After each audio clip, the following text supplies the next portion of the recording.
Muhammad yang kau kutip itu proper name atau bentuk noun? Saya sudah tunjukkan bahwa itu bukan proper name. Ya, kalau proper name saya keluar dari Katolik sekarang saya masuk Islam. Gak ada. Kores, kamu kena pelanggaran tuh Kores. Lanjut aja, lanjut. Ya.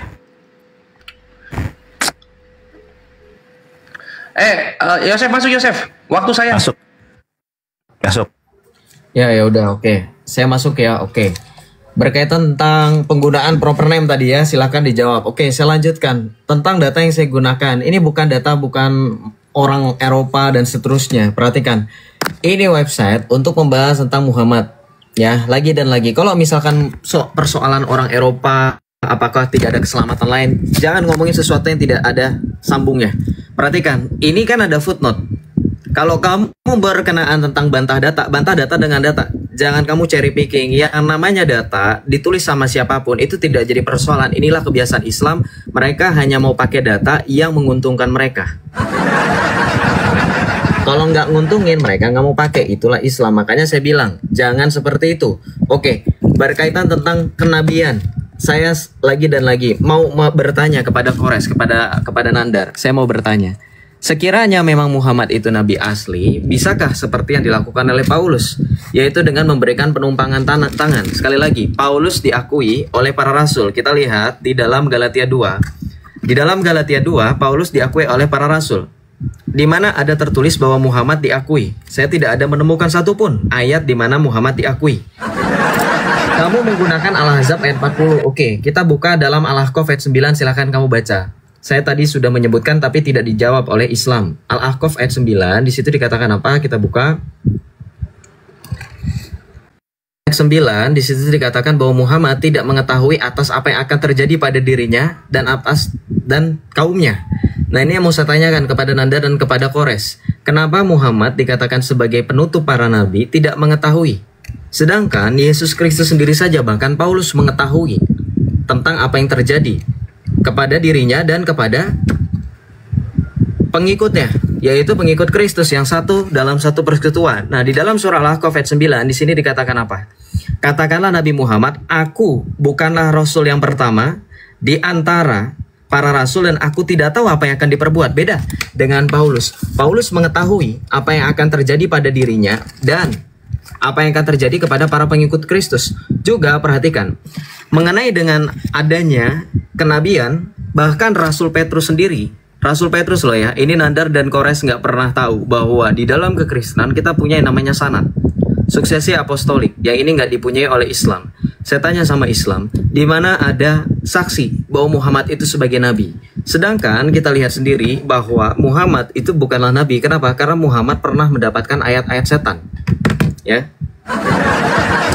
ini yang mau saya tanya sama Nandar sama Kores. Kok bisa seorang nabi mendapatkan ayat-ayat setan? Kamu katakan bahwa Paulus kena epilepsi. Sekalipun Paulus kena epilepsi, kita lihat di dalam surat Rasul Paulus, ketika Rasul Paulus kena ular, ia tidak tergigit oleh racun.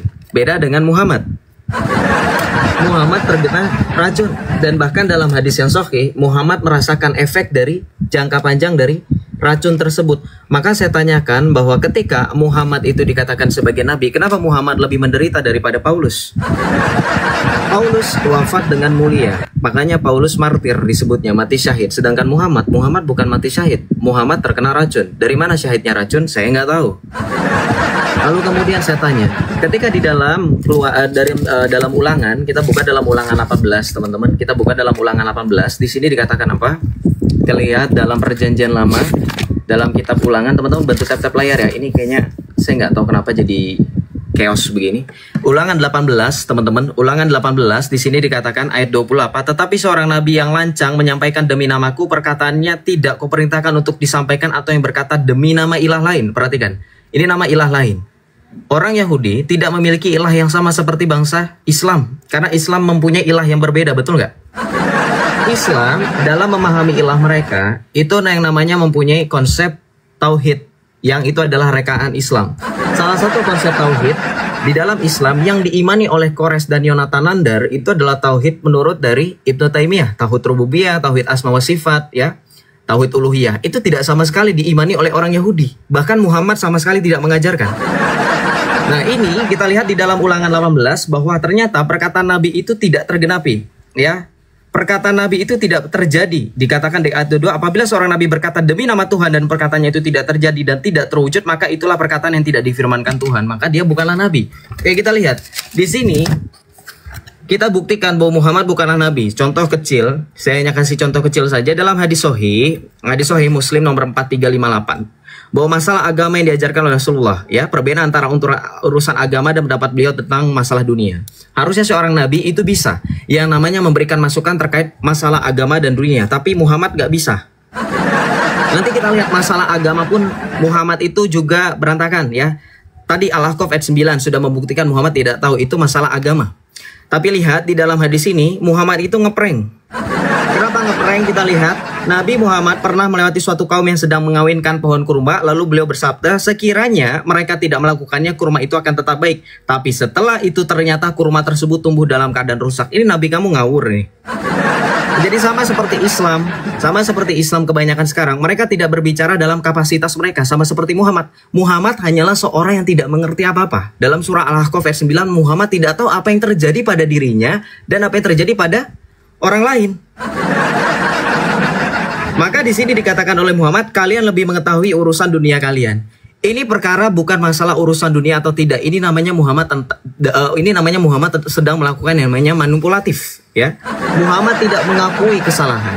Maka saya ulang lagi pertanyaannya. Dari mana kenabian Muhammad bisa korelasi antara Al-Ahzab 40 dengan Al-Ahqaf ayat 9? Silahkan dijawab. Baik, kita nunggu ini dulu, nunggu si RK ya. Mana RK? Wah, si RK ini kemana nih? Oke, sudah. Ini putuskan sambungan Kores Kris 2. Udah, aman. Dilanjut, lihat gue nggak tumbang-tumbang, bre. Dilanjut aja. Iya. Kalian nggak usah turun. Itu ganggu ini kalian, algoritma kalian. Iya. Lanjut aja. Lo jangan rokok, Pres. Tahan dikit. Enggak, Bevan sama Oki pun lanjut loh. Nggak ada masalah. Jangan, Iya. kalian nggak akan kena ban. Gua kena ban. Mana ada ini masih bisa lanjut? Ya, terima.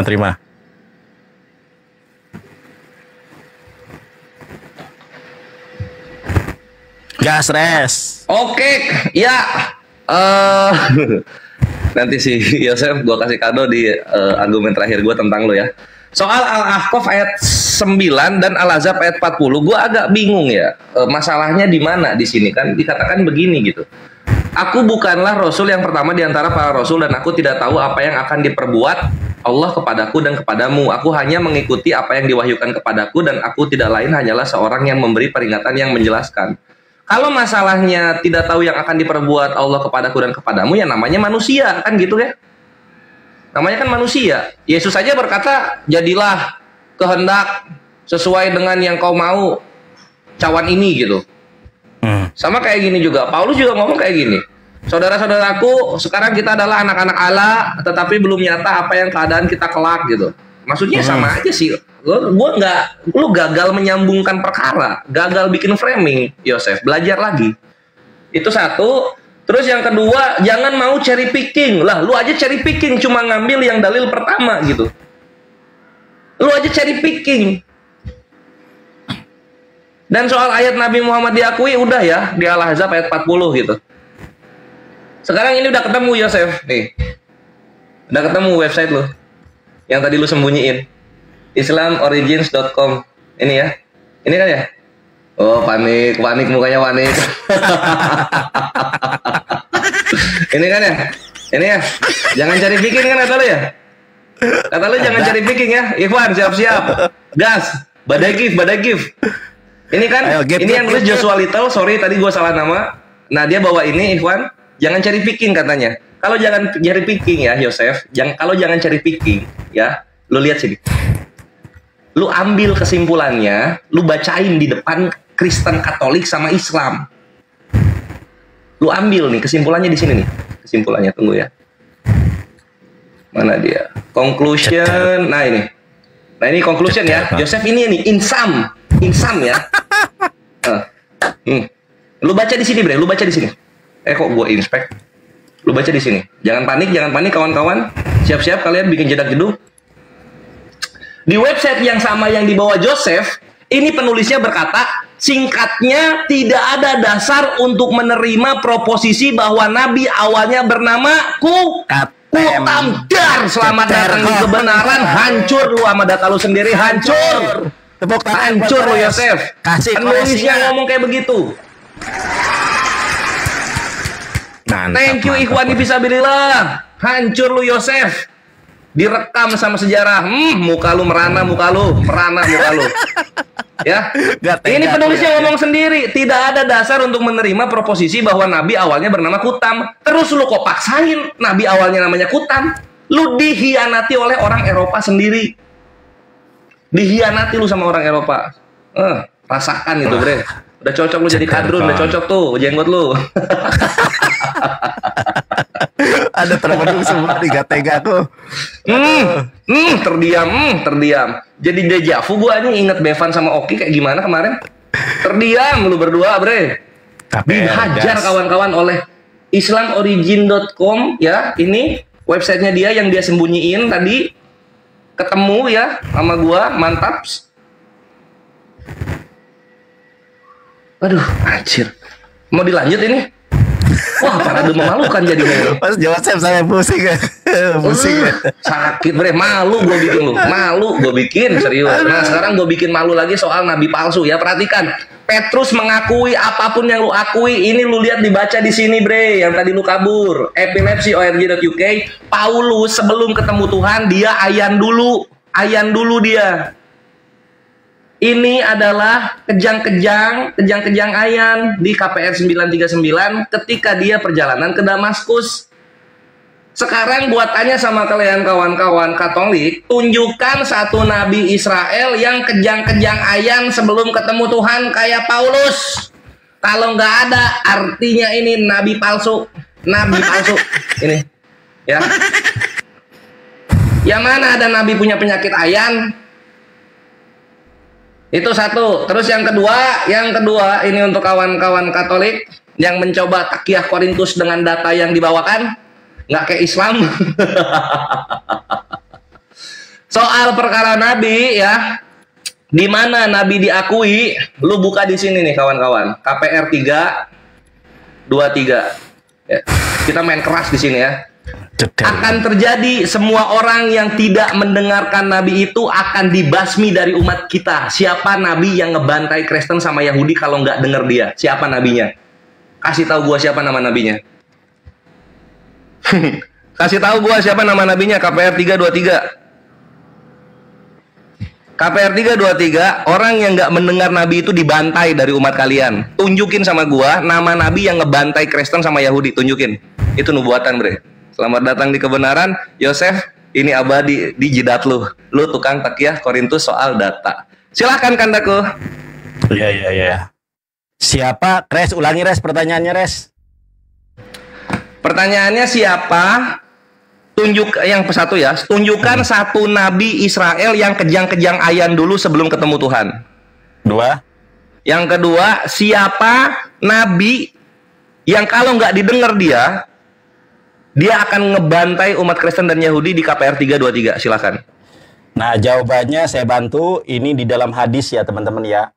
Rasulullah SAW bersabda, saya diperintahkan untuk memerangi manusia hingga mereka mengucapkan tidak ada Tuhan yang berhak disembah selain Allah. Jedar kon. Allahu Akbar. Islam menang lagi. Islam menang lagi. KPR 323 nggak bakal ada yang menggenapi kalau bukan Nabi Muhammad. Siapa yang tidak mendengar Nabi itu, maka akan dibasmi dari umat kita. Jedar kan. Sekarang, si Joseph mengatakan ciri-ciri Nabi palsu itu ucapannya tidak tergenapi. Saya tunjukkan nih ucapan si Paulus. Ya. 1 Tesalonika 4 nomor ke-16. Ya. Yosef mau kemana Yosef? Yosef, mukanya sini Yosef. Yosef, tunggu kan? Lanjut. Oke. Nih, Sep. Si Paulus kenapa nubuatannya tidak tergenapi? Sebab pada waktu tanda diberi, yaitu pada waktu penghulu malaikat berseru, sangkakala Allah berbunyi, maka Tuhan sendiri akan turun dari sorga dan mereka yang mati dalam Kristus akan lebih dahulu bangkit. Nah, ini nih ucapan Paulus yang tidak tergenapi. Sesudah itu, kita yang hidup yang masih tinggal akan diangkat bersama-sama dengan mereka dalam awan menyongsong Tuhan di angkasa. Demikianlah kita akan selama-lamanya bersama-sama dengan Tuhan. Pertanyaannya, siapakah orang yang sejaman dengan Paulus yang sampai diangkatnya lagi ke sorga, dia masih hidup? Siapa? Siapakah manusia yang dinubuatkan oleh Paulus yang akan hidup sampai zaman sekarang, sampai zaman Yesus turun kembali, sebagaimana disebutkan di dalam 1 Tesalonika 4 ayat ke-17. Sesudah itu kita yang hidup yang masih tinggal. Siapa yang masih hidup? Siapa yang masih tinggal di dalam 1 Tesalonika 4 nomor 17. Karena kalau tidak terbukti berarti Paulus adalah nabi dan rasul palsu. Cederon.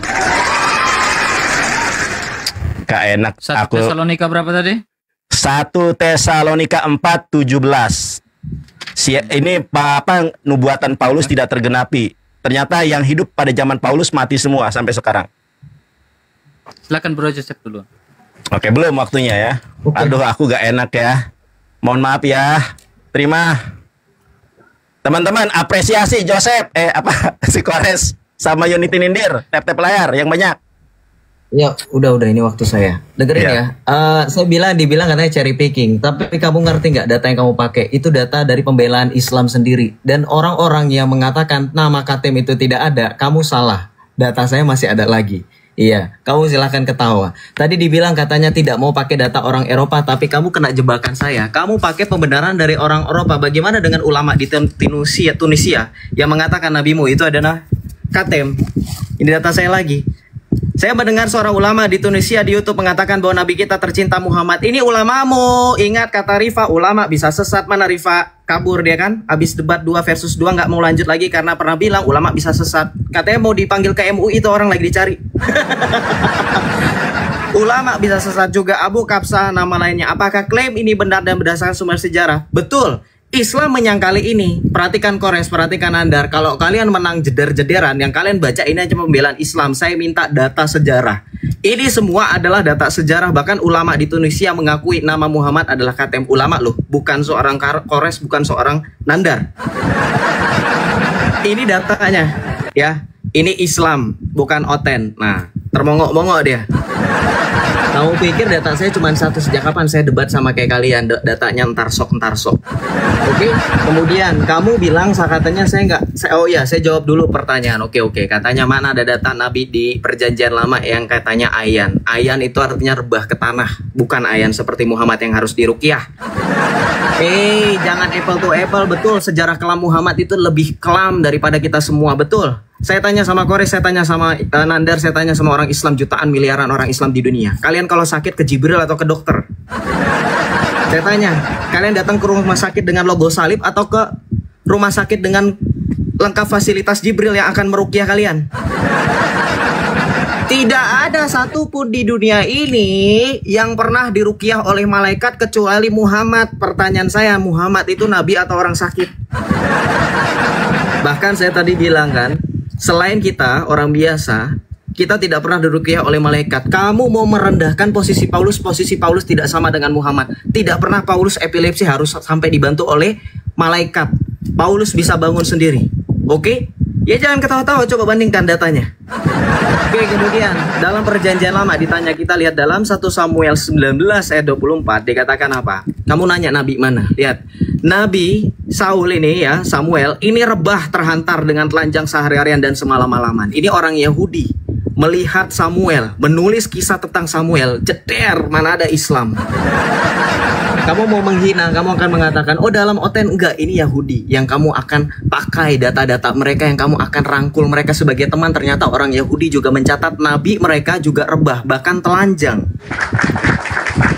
Karena dalam hadirat Tuhan, artinya manusia memiliki kemampuan yang terbatas. Bahkan kalau kamu mau menyangkali, kalian pun telanjang walaupun ditutup dengan selai kain yang tidak berjahit. Apa itu? Kain ihram yang melorot-lorot ya. Jadi itu cara kalian bertemu dengan Tuhan. Tapi saya nggak membahas itu lagi. Membahas tentang kenabian Muhammad, Al-Ahqaf ayat 9. Kalian jeder-jederin siapa? Kalian janganlah begitu ya. Jangan jeder-jederin, nanti kita semua terseok tidak bersisa ya.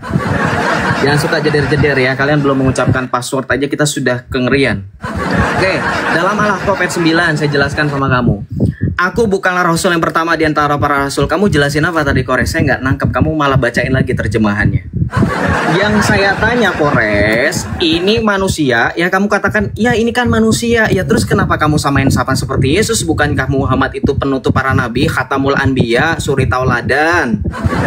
Kalau sama seperti Yesus, terus fungsinya Muhammad datang apa? Kalau cuman copy paste dengan Yesus, bukankah menyempurnakan? Yesus tahu.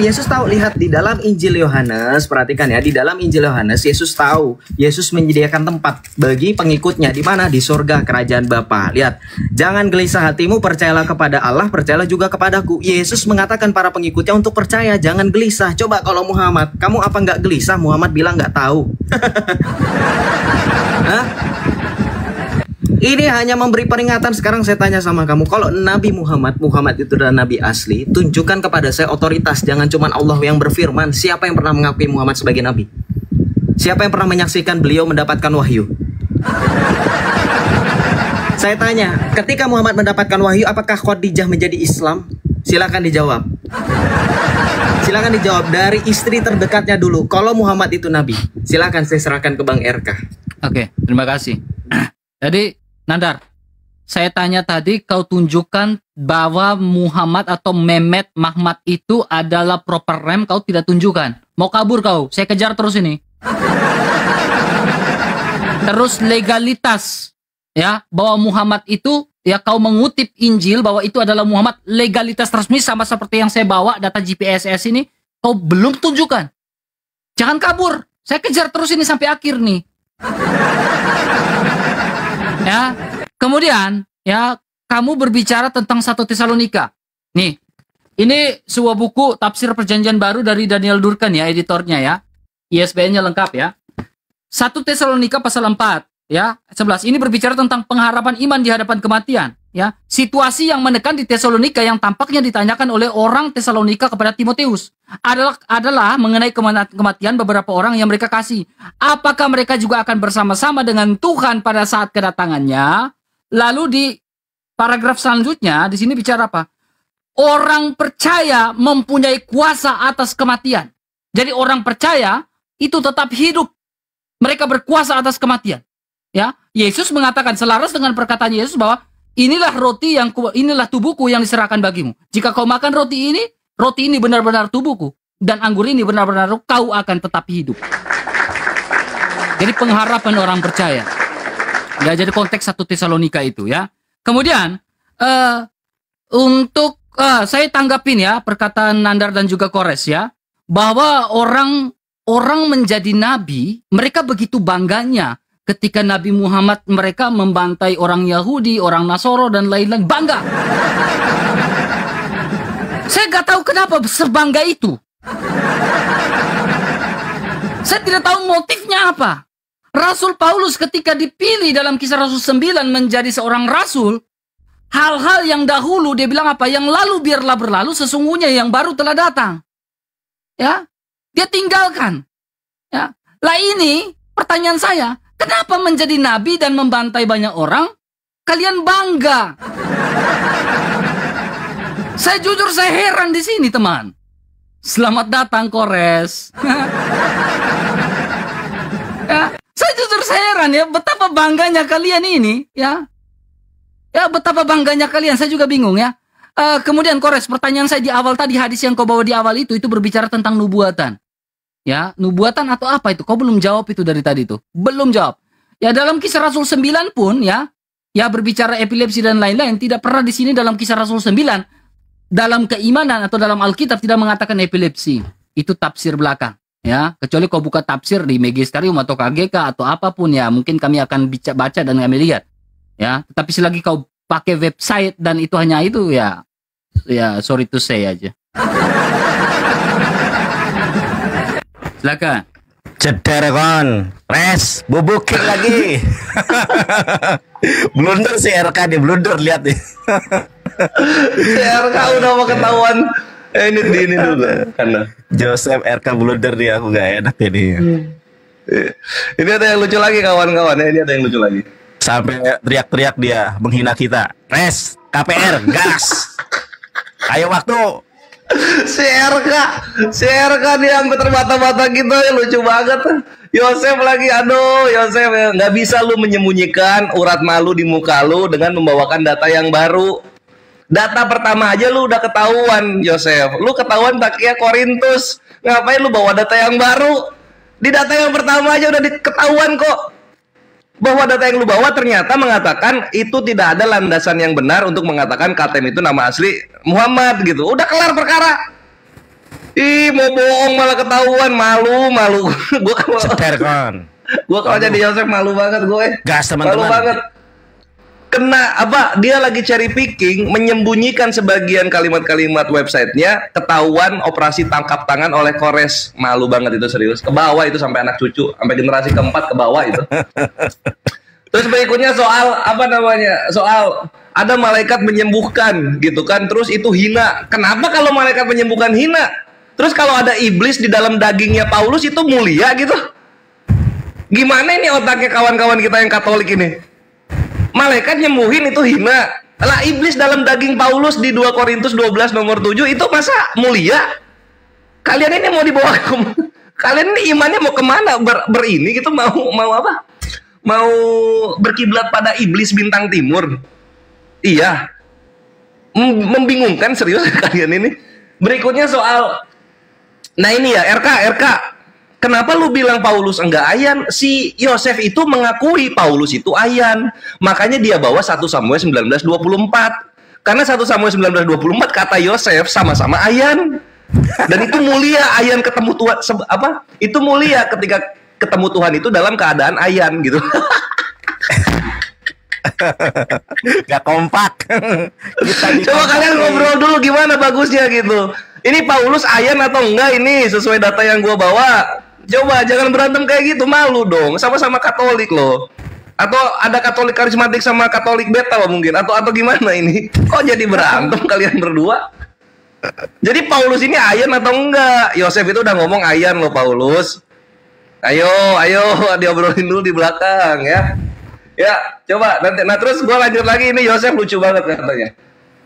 Katanya nabi kami itu gelisah gitu. Itu nggak pantas jadi nabi gitu. Lah terus apa kabar Tuhan lo? Tuhan lo dibilang jangan gelisah katanya. Tuhan kami tuh nggak gelisah ketika ngomong sama Paulus jangan gelisah begini dan begitu. Alah aja lo baca dulu Lukas 22:44 bre. Ini level 3-nya ini. Ini ketika lagi doa ya Yesus ya, Bapakku jikalau engkau mau ambillah cawan ini daripadaku begitu-begitu. Lalu 4:3-nya maka seorang malaikat dari langit menampakkan dirinya kepadanya, memberi kekuatan kepadanya. Ia sangat ketakutan. Kena lagi bubuk. Tuhan kami gak gelisah, nabinya kami gak gelisah. Ini Tuhan lu ketakutan. Tuhan lu ketakutan. Itu apa sih? Jangan Takia Korintus depan Kores gitu loh. Segala hujatan lu akan dimakan kembali oleh iman lu, Yosef. Belajar ke sana ya. Belajar ke sana, Bre. Ini loh, Tuhan lu ketakutan. Level 3-nya gelisah ini. Coba bayangin. Mau apa, lari ke kemanusiaannya. Terus Allahnya ngapain yang roh? Sampai kemanusiaannya nggak bisa bikin dia tenang. Ngapain gitu. Aduh, karena ini gimana ini? Kita udah di atas angin begini. Terus dibilang kenapa kita bangga? Kenapa kita bangga dengan nabi yang apa namanya bunuh-bunuh? Iya, nabi kami membunuh orang-orang yang mencoba mempersekusi kami, kan gitu. Keren kan itu? Dan itu sudah dinubuatkan. Di mana Kanda? Coba aku tanya Kanda Yonat. Kanda, ini orang-orang Katolik ini udah jawab belum KPR 323 nama nabinya belum. siapa? Belum dijawab. Sama dong kayak Protestan kemarin Minggu. Sama dong mereka. Bacain siapa? Bacain dulu Kanda. Ya, nih saya bacain ya. Jadi si RK dan Joseph menyangkal. Justru kalau menyangkal siapa nabi yang akan membasmi orang Kristen itu siapa? Ya, KPR 323 ya. Nih. Ini Musa bernubuat tentang Nabi Muhammad. Lihat, perhatikan. Ini kitabmu loh, bukan kitab saya loh. Bukankah telah dikatakan Musa, Tuhan Allah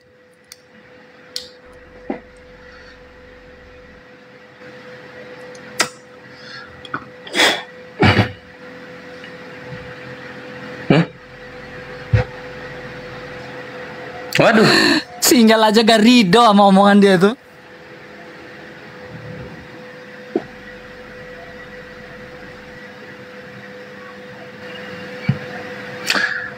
Wah, ya udah gua isi lagi ya. Ini karena masih reconnect soalnya. Repot nih. Ntar dulu. Aku Oke, lanjut, ini nih. Nih, perhatikan nih. Saya diperintahkan untuk memerangi manusia hingga mereka mengucapkan tidak ada Tuhan yang berhak disembah kecuali Allah. Apabila mereka mengucapkannya, maka mereka akan menghalangiku untuk menumpahkan darah dan merampas harta mereka. Ceder kon. Res, lanjutkan. Ya, lanjutkan. Kalau bukan Nabi Muhammad, siapa? Iya gitu loh. Oke. Aku satu lagi, Res. Satu Boleh, lagi, boleh. Res. Si RK tadi pakai tafsir, itu tafsirnya gabrol RK. Perhatikan ya, 1 Tesalonika itu tadi ya. 1 Tesalonika 4. Sebentar ya.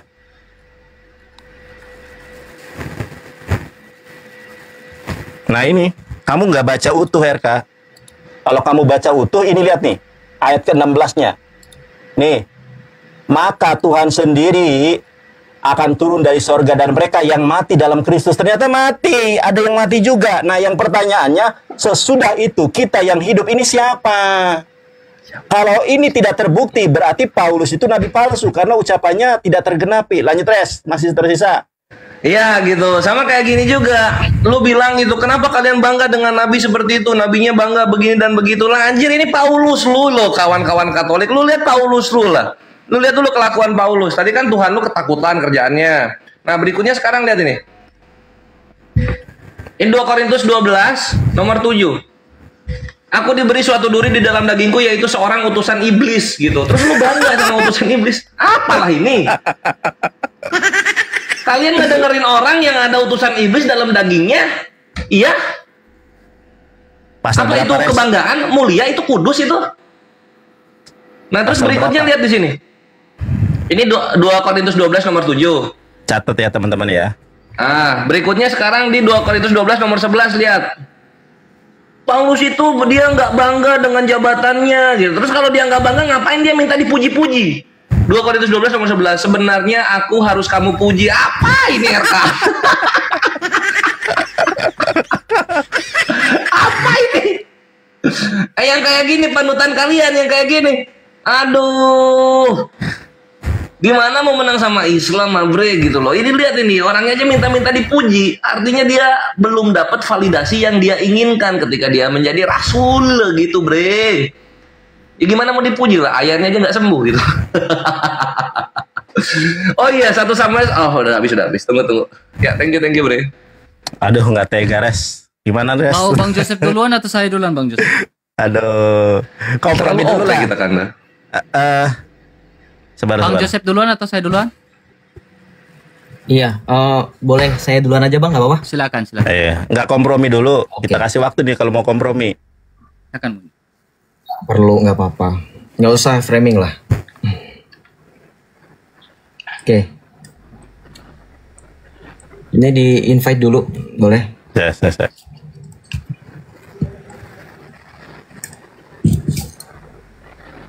Sabar ya. Nandar. Kenapa Sabar. pertanyaan saya belum kau jawab dari Sinyalku tadi? sabar. Nanti sesi berikutnya saya jawab.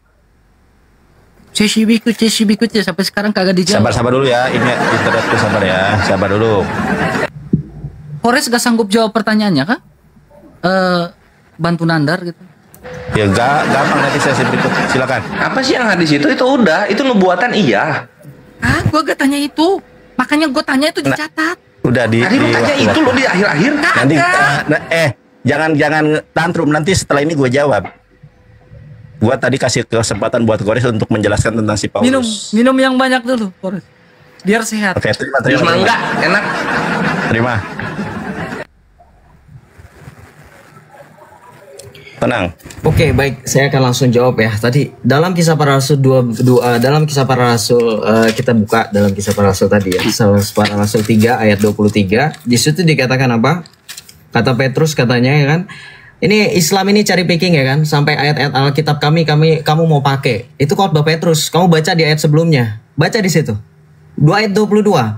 Bukankah telah dikatakan Musa Tuhan Allah akan membangkitkan bagimu seorang nabi dari antara saudara-saudaramu sama seperti aku? Apakah Petrus sama seperti Muhammad? Apakah Muhammad orang Yahudi?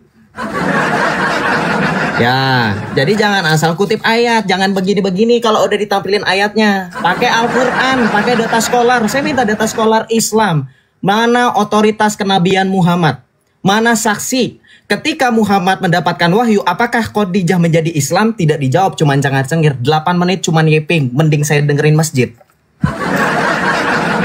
Tidak dijawab. Khadijah jadi Islam gak, Nandar? Khadijah jadi Islam gak, Kores, ketika Muhammad bercerita aku mendapatkan wahyu?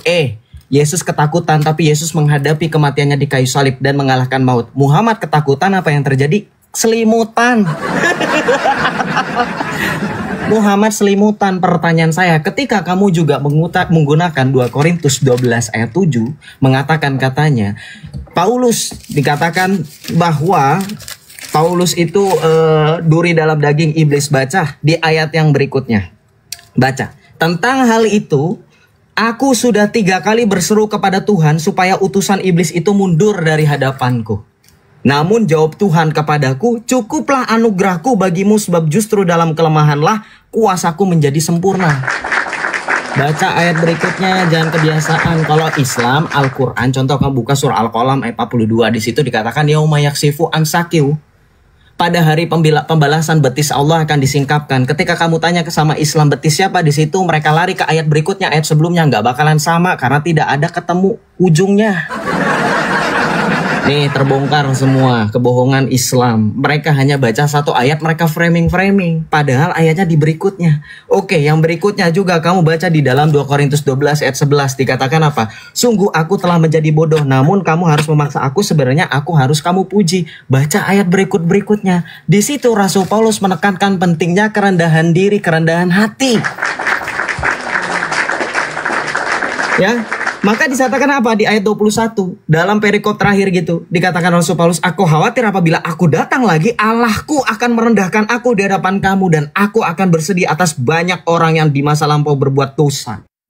Di situ Rasul Paulus menekankan adanya kerendahan hati, nggak seperti Muhammad maunya dipuji-puji. Oke, makanya saya tadi sempat mention bahwa ketika kita bahas tentang tema ini Nabi palsu, Muhammad itu matinya karena apa, teman-teman? Kores, Nandar silakan dijawab. Oke. Sedangkan Rasul Paulus ya kena racun. Rasul Paulus itu pernah terkena racun. Mungkin nanti Bang RK akan menambahkan datanya. Tapi tidak sampai ada efeknya. Ketika Rasul Paulus sampai di akhir hayatnya, dia memberitakan Injil sampai mengorbankan nyawa dengan mulia. Tidak ketakutan sampai diselimuti. Oke. Nah, itu jawaban-jawaban saya. Silakan saya serahkan ke Bang RK. Silakan Bang RK. Oke. Terima kasih ya. Jadi ada beberapa poin yang saya catat di sini ya tentang Nandar membawakan mati di dalam Kristus. Saya catat nih, Nandar. Makanya literasimu ini diperbaiki. Berulang kali saya bilang perbaiki literasimu. Anda membaca tapi tidak memahami isi bacaan. Susah sekali. Ya, kenapa saya bilang susah? Kamu baca kau tidak paham isi bacaan. Mati di dalam Kristus artinya orang itu mati beriman di dalam Kristus Yesus Tuhan kami. Tuhan kami semua. Ya, akhirnya dia mati dalam Kristus. Sehingga sejalan dengan perkataan Yesus bahwa dia akan tetap hidup walaupun di dalam aku, ketika di dalam aku.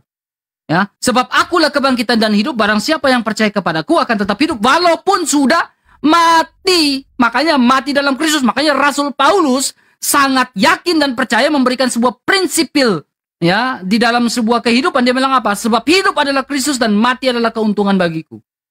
Ya. Jadi itu yang maksudnya mati dalam Kristus. Ini kepala sampai miring, botak miring kayak gitu. Kemudian kedua, Kores, ya, saya ingin memberikan sebuah tanggapan ya. Ya. Yesus Kristus dia taat sampai mati di atas kayu salib. Ya. Dan dia bangkit dari antara orang mati pada hari ketiga. Ya. Waktu habis. Tapi saya melakukan ini. Kenapa kayak tantrum sekali, kayak ketakutan sekali Nandar. Belum apa-apa, kayak takut sekali kalau RK ngomong ini, kayak ketakut sekali. Nih, perhatikan. Ini Sirah Nabawiyah ya, Ibnu Al-Mubarakfuri ini Nandar ya, ISBN ya. Ya. Perhatikan baik-baik Nandar ya. Ini ketika wahyu terputus, Nabi mau apa? Terbesit keinginan untuk terjun dari sana. Walah.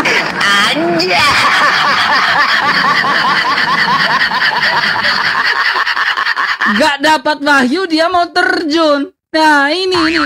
Ya, waduh ngeri kali bah.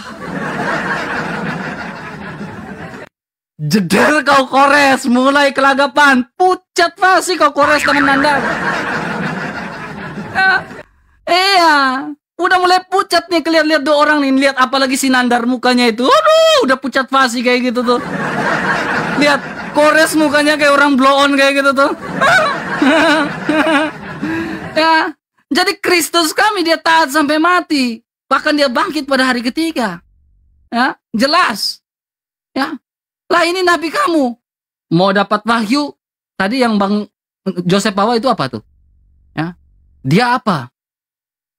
Diselimutin kah? Ya. Wahyu terputus, terbesit ingin terjun. Jadi ada saja kejadiannya, step by step itu ada aja loh. Anjay.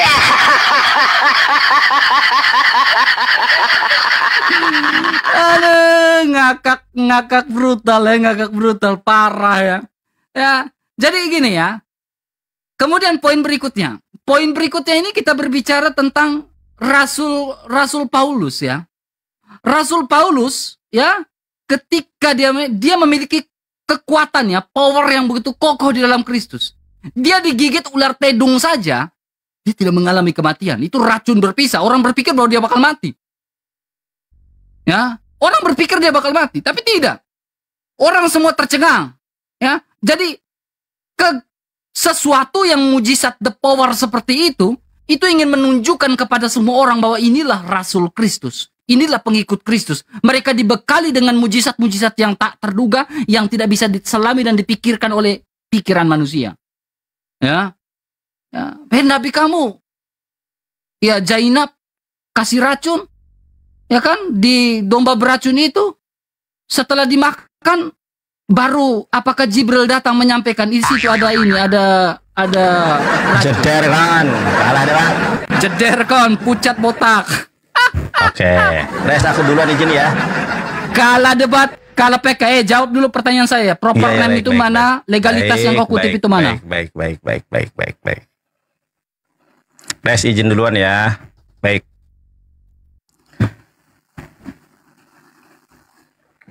Terima. Si RK ini ngarang total. Padahal di dalam 1 Tesalonika 4, 16, 17 itu mengkomparasi ada orang yang mati, ada orang yang masih hidup. Masalahnya tidak tergenapi. Si Paulus mengira kedatangan Yesus itu tidak lama, tetapi sebentar saja. Ternyata sampai sekarang belum datang. Sudah pada mati semua. Jedar kan.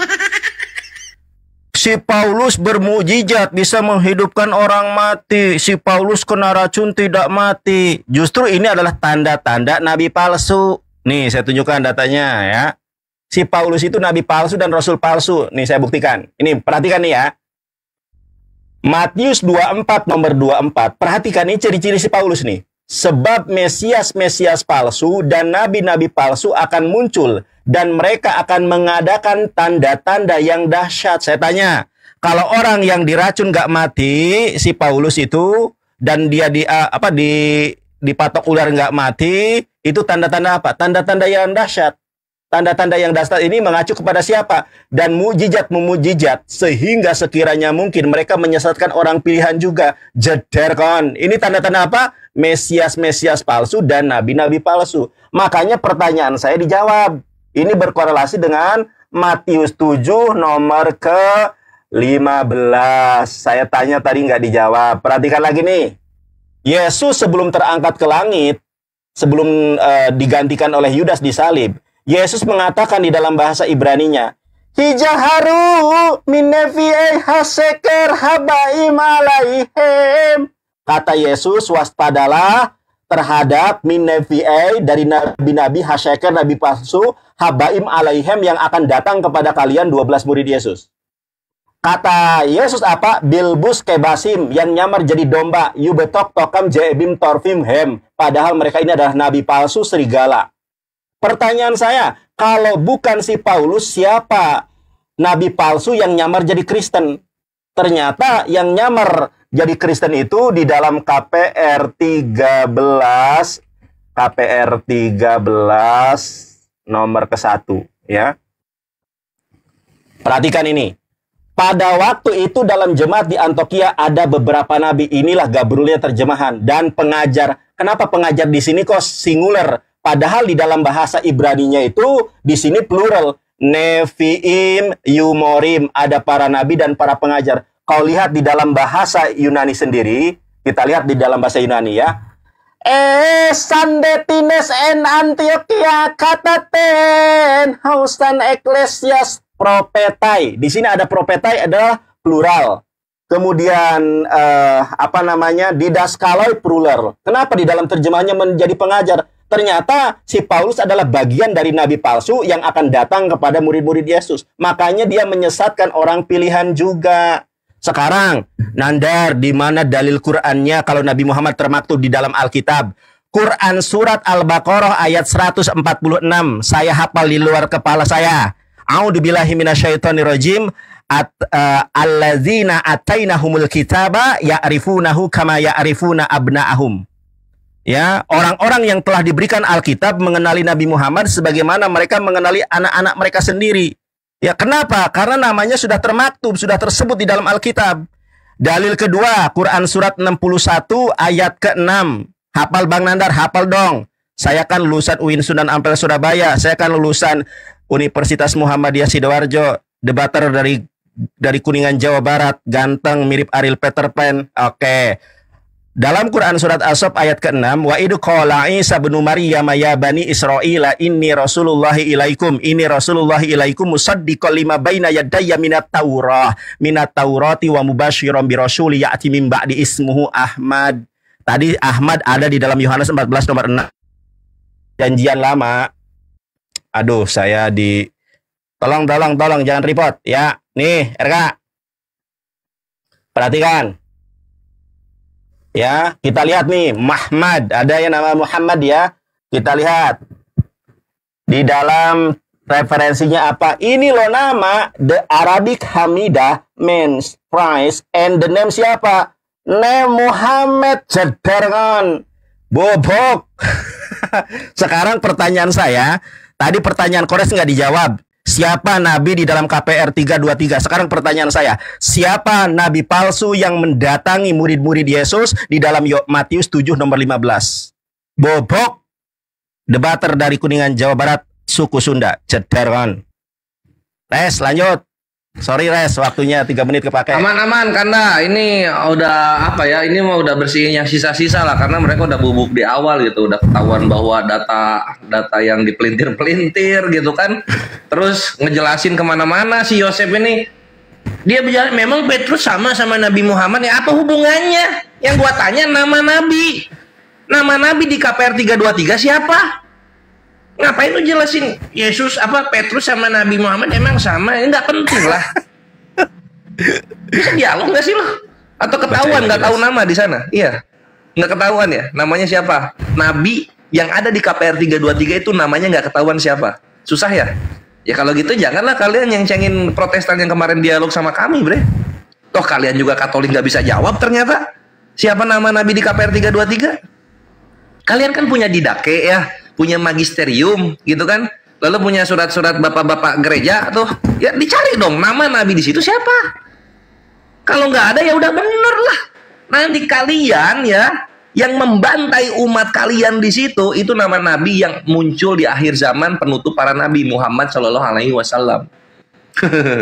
Udah gitu aja sih paling. Terus kemudian Khadijah jadi Islam nggak? Aduh anjir, ini pertanyaan gampang-gampang banget. Sunan Tirmizi 3667, grade-nya Hasan.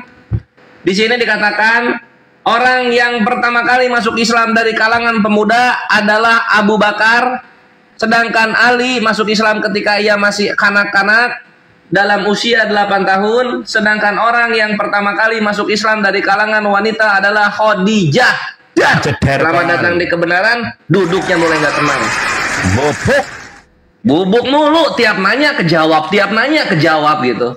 Sedangkan gua nanya dari tahun kapan KPR 323 nama nabi di sana siapa? Mingkem kayak jamur. Ayo, siapa Oke. jawab nih? Nah ini masih ada 1 menit lagi ya.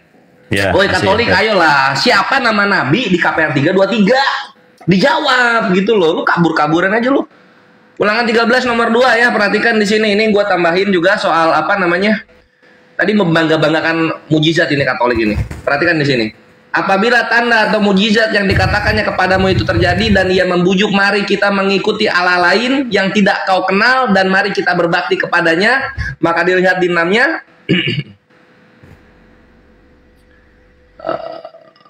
Oh ini di 5, demikianlah haruslah kau hapuskan yang jahat itu dari tengah-tengahmu. Jadi misalnya nih ada nih orang-orang udah tahu Tuhannya YHWH katanya ya, tiba-tiba ngenalin Tuhan namanya belakangnya Asus. Nah itu harus dihapus bro. Nggak ada nama Tuhan belakangnya Us. Thank you. Ceder kan dijawab lagi. Tuh jawab Bro ya Joseph, Mati 75. saya duluan boleh? Oke, nangis res, gatai gares. Aduh, terlalu OP kita. Iya. Terlalu Terima. percaya diri Res, kau. sesi berikutnya waktu habiskan. Oke, saya jawab ya. Ya, makanya baca Alkitab itu jangan setengah-setengah. Kita baca dari ayat 22, Kisah Rasul 3:22. Bukankah telah dikatakan Musa, ya, Tuhan Allah membangkitkan bagimu seorang nabi dari antara saudara-saudaramu, sama seperti aku, dengarkanlah dia dalam segala sesuatu yang akan dikatakan kepadamu. Ini berhubungan dengan Ulangan pasal 18. Ya, di sini kalau bicara Ulangan dengan Ulangan 18, ini berbicara prototipe antara Nabi Musa dan juga Yesus Kristus. Ini prototipe. Nah, kenapa? Kita lihat ini. Ya, Yesus dikatakan sebagai nabi. It's okay, tidak ada masalah karena itu bicara konteks kristologi, ya. Ya, kita bicara ini. Dan ayat 23. Dan akan terjadi bahwa semua orang yang mendengarkan nabi itu akan dibasmi dari umat kita. Dan semua nabi yang pernah berbicara, mulai dari Samuel dan sesudah, telah bernubuat tentang zaman ini. Kamulah yang mewarisi nubuatan-nubuat itu, mendapat bagian dalam perjanjian yang telah diadakan Allah dengan nenek moyang kita. Ketika ia berfirman kepada Abraham, oleh keturunanmu semua bangsa akan diberkati. Kejadian 22 ayat 18. Oleh keturunanmu lah semua bangsa di muka bumi akan diberkati. Nah ini akan berhubungan juga dengan Ulangan pasal 28, di mana jika kamu taat kamu diberkati, jika kamu tidak taat kamu tidak dikatakan sebagai terkutuk. Yesus Kristus dikatakan dia mengalahkan kutuk itu. Ya. Jadi berbicara tentang ini adalah prototipe Nabi Musa dengan Yesus Kristus itu. Saya bisa membuktikan kesamaan itu. Dan kesamaan di Ulangan 18 Kisah Rasul 2 ayat 23 dan Ulangan 18 ini bukan untuk Muhammad, ya. Jadi jangan ngemis. Saya bisa membuktikan prototipe itu. Terlalu mudah saya membuktikan. Ya. Itu bukan Muhammad, tetapi prototipe. Karena Muhammad bukan datang dari keturunan atau saudara-saudara dari Yehuda. Muhammad dari Arab. Ya, jangan panik Kores. Ya. Kemudian, ya. Kemudian ada beberapa poin ya. Mungkin Bang Joseph mau lanjut? Silakan. Silakan Bang Joseph, mungkin lebih banyak. Silakan. Oke. Saya jawab yang itu. Nih makanya dengerin ya. Makanya kalau misalkan masjid itu lagi koar-koar, kau jangan seringan deket-deketin. Di dalam Kisah Para Rasul 3:23 ayat 22, di situ dikatakan apa? Sama seperti aku. Makanya saya tanya, di situ yang ngomong Petrus. Kamu pikir Petrus sama seperti Muhammad? Kamu tuh ngerti nggak sih? Bukan nggak nyambung. Makanya jangan bahas teks tanpa lihat konteks. Kores. Di situ dikatakan sama seperti aku. Makanya saya wajar bertanya. Kau nggak ngerti, makanya kau sedang melakukan defending mechanism. Kau tanya sama Uniriva yang mengerti psikologi, apa itu defending mechanism? Itu yang kau lakukan. Cuman bisa cengengesan aja. Wajar aku tanya karena di situ Rasul Petrus seperti yang tadi Bang RK bacakan sedang berbicara saudara-saudara. Memangnya sejak kapan Muhammad jadi saudaranya Petrus? Ngawur kalau silsilahnya Muhammad aja tidak ada sampai ke Petrus kok dikatakan saudaranya Petrus. Lagi pula tadi Bang RK saya mendukung Bang RK. Kita sepakat bahwa semua orang Kristen sepakat bahwa yang dikatakan oleh Petrus itu berbicara tentang Yesus. Karena mengutip Ulangan. Ulangan itu prototipe. Kamu baca dalam Wahyu 19. Katanya kapan Yesus membasmi? Membasminya nggak kayak Muhammad sambil merampas apalagi menikahi janda-janda. Nggak ya. Yesus nggak punya hawa nafsu seperti Muhammad. Nanti jangan gini. Di kitab Wahyu itu nanti akan kawin. Aduh, kawin mulu. Islam. Perjamuan kawin itu ekaristi, Endang. Kamu kan katanya banyak kenalan Katolik, tanya.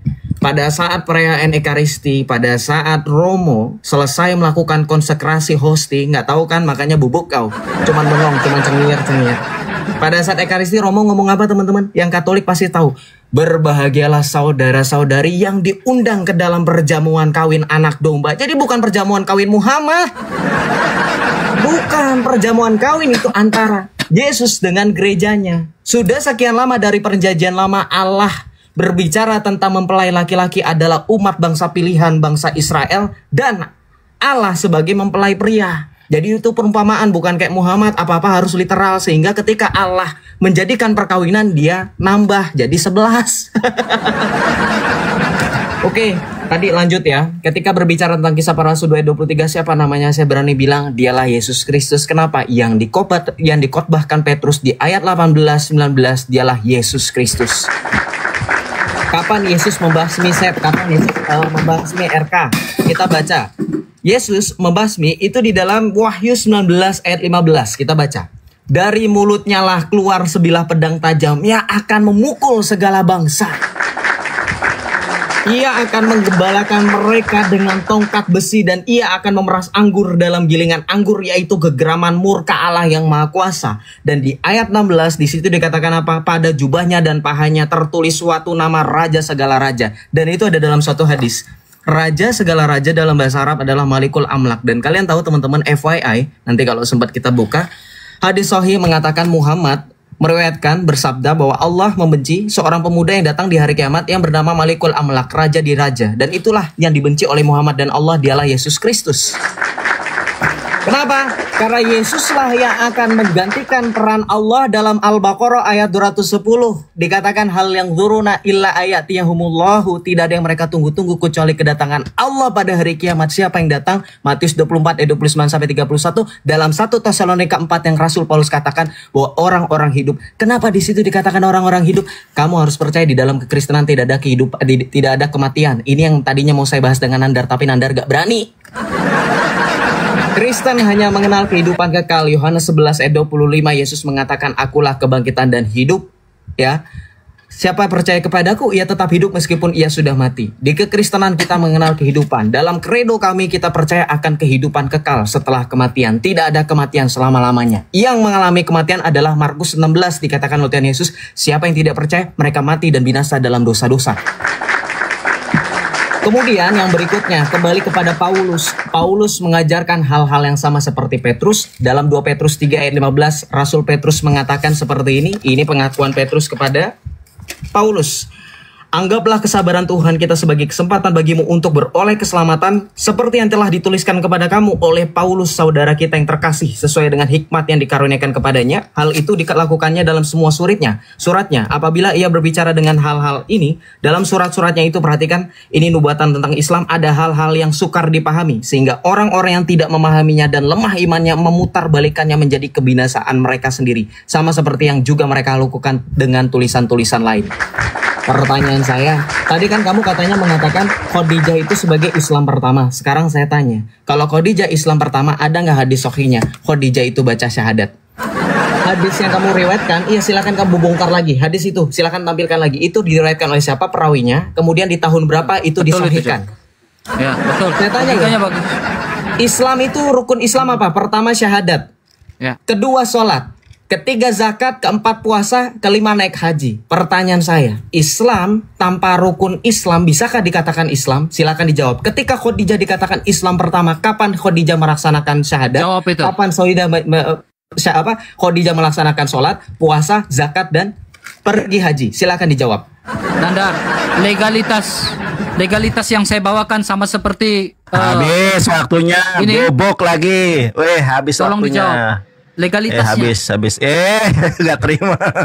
Enggak, Dari saya tadi hanya jalan pribadi. kasih ingat kamu. Iya.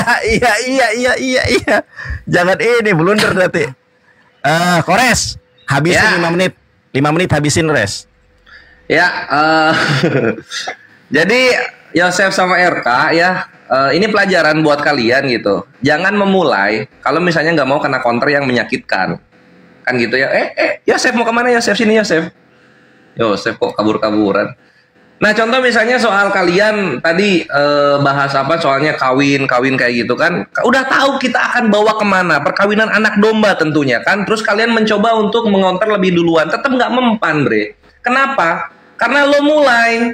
Jadi gua elaborasi lebih jauh gitu. Dan lu kira cuma perkara rohani terus lu selamat gitu? Enggak. Di mata muslim, Tuhan berhubungan seks baik secara rohani maupun secara fisik maupun secara alegori ini nggak pantas jadi Tuhan. Ya, pahami ya. Tuhan kawin.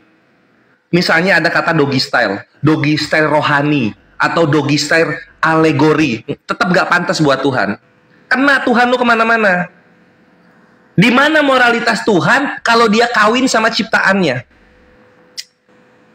Coba dipikir ke situ. Di mana moralitas? Ini gua lebih jauh lagi ya. Gua lebih jauh lagi nih. Gua lebih keras lagi. Di mana moralitas Tuhan ketika dia menggunakan vagina anak umur 12 tahun untuk turun ke bumi? Di mana moralitasnya? Terus lu ingin membuat kami menyembah Tuhan yang turun ke bumi harus lewat vagina? Selamat datang di kebenaran. Pikir ke situ, Bre. Nah, lalu berikutnya, dari sekian banyak perumpamaan, Yosef, Tuhan lu pakai perumpamaan kalau nggak kawin zina. Kawin zina. Matanya merah kawan-kawan, harus ditutup, padahal gue baru mulai. Harus ditutup matanya memang kalau Kores sudah berbicara gitu ya. Tunggu. Panik banget ya. Takut panik merah. Iya gitu kan. Mulai si Yosef. Nah, dibuka gitu Yosef supaya nggak kelihatan emosi. Dibuka gitu loh. Nah, soal apa? Iya. Oh iya. Tunggu. Oh iya, ini Hosea. Ini gue mau bawain Hosea. Perhatikan ya, kita belajar nih soal misalnya mana sih agama yang nggak bermoral kalau misalnya lu pakai standar lu ya dalam menghukumi Islam. Gua pakai nih standar lu nih. Gua pakai nih. Nah, karena lu sudah menabur dengan perkataan lu, ini tuayannya. Hosea 2 nomor 2. Adukanlah ibumu, adukanlah sebab dia bukan apa? Istriku. Dan aku ini bukan suaminya. Biarkanlah dijauhkan sundalnya. Selingkuh ini dari Tuhan lu ini. Ini si istri Tuhan selingkuh dia dari mukanya dan zinahnya dari mana? Buah dada. Lihat Tuhan lu lihat. Lihat pikiran Tuhan lu kemana lihat? Buah dada. Tuhan lu nge-gap istrinya selingkuh berzina dari buah dada. Ke situ dia dijadiin firman Tuhan. Kan pantesan nggak pakai toa gereja lu. Ada begini. Nah, ya gitu Yosef. Jadi jangan mulai Yosef. Semua aib penghujat salah. Semua aib penghujatnya Islam itu udah kebawa pegang. Semua aib Tuhannya penghujat Islam apalagi gua pegang juga. Berikutnya lihat gitu kan. Yesus lu katanya apa? Dibenci oleh Allah sama Nabi. Bukan, Bre. Yesus lu itu dibenci sama orang-orang yang ternak babi di Yunani. Perhatikan di sini. Yesus mengabulkan permintaan mereka lalu keluarlah roh jahat itu dan memasuki babi-babi itu. Kawanan babi yang kira-kira 2000 ya. Perhatikan nih. Lu kalau ini babi 1 ekor 6 juta lu kali ini 2000 ya. Jumlahnya itu terjun dari tepi jurang dan ke dalam danau, mati lemas di dalamnya. Mati nih. Babinya 2000 mati nih oleh Yesus. Maka larilah penjaga-penjaga babi itu menceritakan hal itu ke kota dan kampung-kampung sekitarnya. Lalu keluarlah orang itu untuk melihat yang terjadi. Mereka datang kepada Yesus dan melihat orang yang kerasukan itu duduk sudah berpakaian dan sudah waras. Orang yang tadi kerasukan legion itu, maka takutlah mereka. Nah terus di sini ya 17-nya. Lalu mereka mendesak Yesus supaya ia meninggalkan daerah mereka. Pertanyaan gua sebelum didesak ya. Ini Yosef sama RK yang katanya Tuhannya penuh kasih dan penuh moral. Pertanyaan gua. Lu jawab ya. Lu jawab pertanyaan gua nih. Ketika babinya 2000 mati di danau, Yesus lu ganti nggak? Ganti nggak Yesus lu? Ya, lu jawab itu. Karena setahu gua dia makan aja minta. Tidur numpang di rumah murid-muridnya. Kalau ngajar nggak pernah ngasih makanan-makanan untuk muridnya. Di gunung dia, di bukit-bukit gitu. Pertanyaan gua, dia ganti nggak itu? Kalau misalnya nggak diganti ini, bermoral nggak itu? Bikin rugi pedagang babi. 2000 babi mati. Lu yang mulai, Bre. Lu yang mulai. Semua kalimat gue ini taburan buat lu. Gitu. Oke, berikutnya soal soal Khadijah ya, soal Khadijah. Ini akan gua bawakan datanya. Gua butuh waktu. Kanda Yonat dulu. Mungkin di sesi setelah berikutnya, oke? Habiskan. Enggak, Ganda. Gue akan nyari dulu ini karena dia udah kena counter, dia nanya lagi, kena counter, dia nanya lagi gitu. Bikin repot gue sebagai perpustakaan digital. Jadi Kanda masuk dulu aja Kanda, jelasin lagi. Siap, KPR 323. Oh iya, tunggu satu. Siap, lanjut. Habiskan makanya. Ini gue apa namanya ya? Terus yang gue bingungin dari kawan-kawan Katolik ya, gue kemarin dialog sama Oki sama Bevan, mereka sama juga, nggak ada bedanya gitu. Muter-muter melayang-layang di permukaan air. Ini gua nanya nama di KPR 323. Siapa nama nabi yang bakal ngebantai, yang bakal ngebasmi kalian, orang Kristen dan orang Yahudi, kalau nggak mendengarkan nabi itu? Namanya siapa? Dijawab dong. Tadi gua dengar selentingan kalian nggak kompak. Yang satu Yosef bilang itu Petrus nama nabinya. Yang kedua RK bilang itu Yesus. Ya. Kalau gua salah, gua marah. Sabar. Jangan marah, sabar. Aduh. Ya, Kasian. Coba dicocokin dulu kalian berdua ini. Namanya siapa di situ gitu loh. Katanya Yesus Kores, dia bertato paha nanti membantai katanya. Oh, jadi nanti Yesus yang ada apa? Tato di paha. Nanti Iya. membantai orang-orang Kristen dan Yahudi gitu. Begitu. Joseph bilang gitu. Oh, nggak ada ajaran kasih dong Yesus di akhir zaman ya? Oh, Yesus jadinya. Nah, perhatikan di sini. Kalau jawabannya Yesus, bre, perhatikan di sini. Gua kira kalian udah baca satu perikop. Gua kira ya. Ternyata mengecewakan gitu loh. Gak kompak. Udah mah nggak kompak, bentrok mulu kalau jawab gitu. Kami nih kompak. Lihat sini kawan-kawan Muslim dan Kristen dan Katolik, perhatikan di sini. Kalau dibilang ini Yesus ya, yang ngebantai ini orang Kristen dan Yahudi ini Yesus, lihat dong, baca 21-nya udah dibaca belum sih? Udah dibaca belum? Kristus itu harus tinggal di sorga sampai waktu pemulihan segala sesuatu. Ini Yesusnya 2. Hah? Yesusnya 2. Keren. Kores Ini hebat. dia turun, ini kalau misalnya Yesus yang turun basmi-basmi, artinya ini belum pulih, dia udah turun duluan, nggak sabar Yesusnya nggak sabar ya. Aduh, Joseph sampai kasih Nyungsep lu gua bikin. Aduh, pusing. Joseph sampai gini. Aduh, ya ampun. Aduh, memang Muslim kalau dialog overpower, bre. Makanya gua bilang Yesus itu hanya untuk Israel kalau lu baca dengan benar-benar gitu. Jadi kalau misalnya Yesus hanya untuk Israel, ya masa orang-orang di luar Israel juga dibantai kan gitu kan? Udah ada kontradiksi di sana gitu loh. Dia turun nanti pas pulih baru turun gitu. Yang bener lah kalau jawab gitu loh. Lu belajar ngehujat mulu, Katoliknya nggak diperdalam. Oke. Hebat Kores ini. Kasih paus Kores. Jeder kon. Kakak, Gak tega duluan atau? keras-keras res. Boleh. Silakan. Gak tega aku Aduh si Kores keras banget Terima. Muka res. Muka. Oke, saya langsung jawab. Bentar gua Ya. ngerokok dulu asam kan ya. Oke. Saya langsung jawab ya. Ketika dikatakan Yesus mengusir babi, kemudian orang-orang marah menuntut balas, mana ada ayatnya orang-orang menuntut balas? Jadi kita bahas nabi palsu, Paulus, Muhammad atau Yesus. Saking berharganya Paulus, kalian gak berani nyentuh karena perbuatan Muhammad dan perbuatan Paulus itu tidak selaras. Makanya kalian lari ke Yesus, lari kemana-mana. Yang lari itu siapa? Kita bahas Muhammad, kalian bahas Yesus, kalian bahas kesini sana, kalian bahas Allah yang katanya tidak bermoral. Hei Kores, mana mukamu? Gak boleh gitu dong. Mau ngasem-asem, inilah contoh orang tidak bermoral ini. Jangan ngomong soal Allah, ngomong tentang dirimu aja tidak bermoral. Ya. Oke, selanjut ya. Kamu bilang katanya di dalam Hosea 2 ayat 2 katanya Allah nggak bermoral. Oke, sepakati berarti Allahnya orang Yahudi dengan orang Islam berbeda. Kalian hinakan Allahnya orang Yahudi yang menggunakan perumpamaan tentang mempelai laki-laki dan perempuan terhadap bangsa Israel. Kalian tidak terima. Berarti kalian lebih menerima Allah yang punya kaki, Allah yang mau minta pinjaman, itu kalian lebih suka. Dalam surah Al-Baqarah dikatakan berikanlah pinjaman yang terbaik terhadap Allah, seperti itu. Kemudian dalam surah Al-Qalam ayat 42 Allah kalian menampilkan betis, diterima oleh para ulama seperti orang-orang jisim, orang-orang mujassimah bahwa Allah hanya punya betis.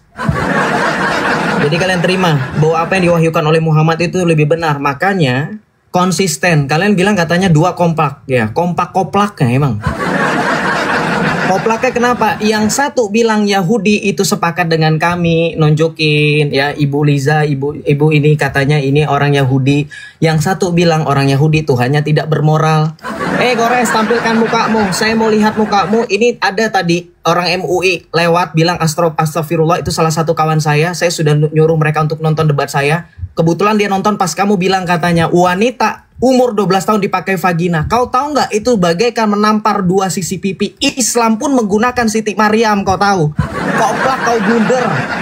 Kau menghinakan Tuhan Allah yang sama terhadap bagaimana Islam juga di dalam buku Isa sampai kelahiran sampai dengan akhir zaman juga ditiup farjahannya oleh Jibril. Apakah menurutmu itu bermoral?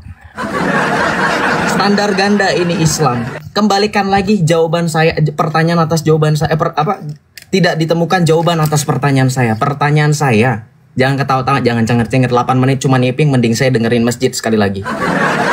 Di mana bukti Khadijah syahadat? Di mana bukti Khadijah puasa? Di mana bukti Khadijah dimakamkan secara Islam? Kalau Khadijah udah makam duluan, dimakamkannya secara apa? Ada? Saya minta ditampilkan lagi hadisnya. Ini kan nggak ditampilkan lagi, ditampilkan lagi hadisnya. Saya pengen lihat perawinya. Itu di tahun berapa? Itu penting loh, supaya melihat kronologis. Terakhir, saya minta kalian jelaskan otoritas kenabian. Legitimasi kenabian Muhammad di mana? Paulus ada penumpangan tangan. Kisah Para Rasul 13 ayat 1 yang tadi dibacakan oleh Kores, kamu baca ayat kedua. Di situ ditumpangkan tangan. Yang dibacakan oleh Nandar, sorry. Ada pengajar-pengajar. Kau nggak ngerti bahasa Indonesia? Memang di situ digunakan plural, diterjemahkannya beberapa pengajar dan nabi. Kau ngerti kalimat efektif gak, Nandar? Kalau di situ digunakan beberapa pengajar dan beberapa nabi, itu tidak efektif. Ada kata konjungsi dan beberapa pengajar dan nabi, artinya itu plural, pengajar dan penabi ada beberapa. Kau nggak ngerti konjungsi. Jadi di situ saya nggak bahas bahasa, kita fokus. Di Kisah Para Rasul 13 ayat 1-2 di situ dikatakan Rasul Paulus ditumpangkan tangan. Di mana Muhammad ada penumpangan tangan? Harus ada. Karena gini Bang RK. Ada Bang Joseph. Mereka memaksakan Kisah Para Rasul 3 ayat 23 itu sama seperti Musa. Musa, nabi-nabi itu juga ada penumpangan tangan. Ya. Ada penumpangan tangan. Saya tanya, siapa yang menumpangkan tangan? Gak ada penumpangan tangan, adanya pencecikan. Bukan dukun kan Bang Joseph? Bukan dukun. Ya. Silakan Bang RK, silakan dilanjut. Iya, makanya saya bilang bukan dukun kan, Nandar, Kores. Perhatikan Sirah Nabawiyah Ibnu Hisham, Ibnu Hishaq, Nandar. Pegangan yang kuat, ya. Dukun-dukun Arab membahas tentang Rasulullah. Ya, di mana ada dukun laki-laki, ada dukun wanita Arab yang tiada henti mengungkapkan tentang hal-hal yang berhubungan dengan Rasulullah. Lalu lihat ini, perhatikan. Ramalan-ramalan dukun-dukun Arab menjadi kenyataan. Jederkan aja.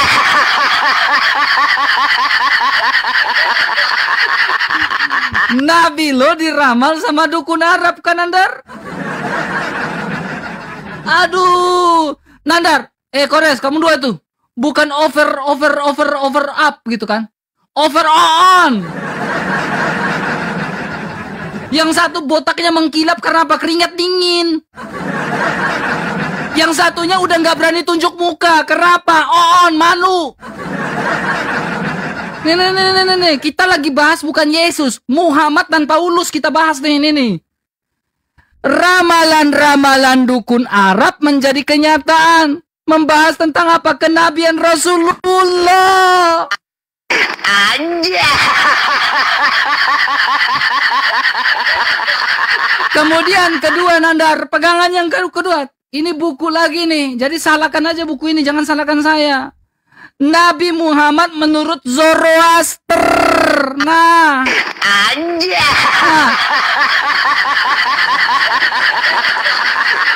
Ber-ISBN. Ya, apa yang ditulis di sini? Jadi Nabi Muhammad itu bukan diramalkan sama, selain diramal sama dukun-dukun Arab. Ini hal-hal yang penting, halaman ini ya, halaman 25 ya.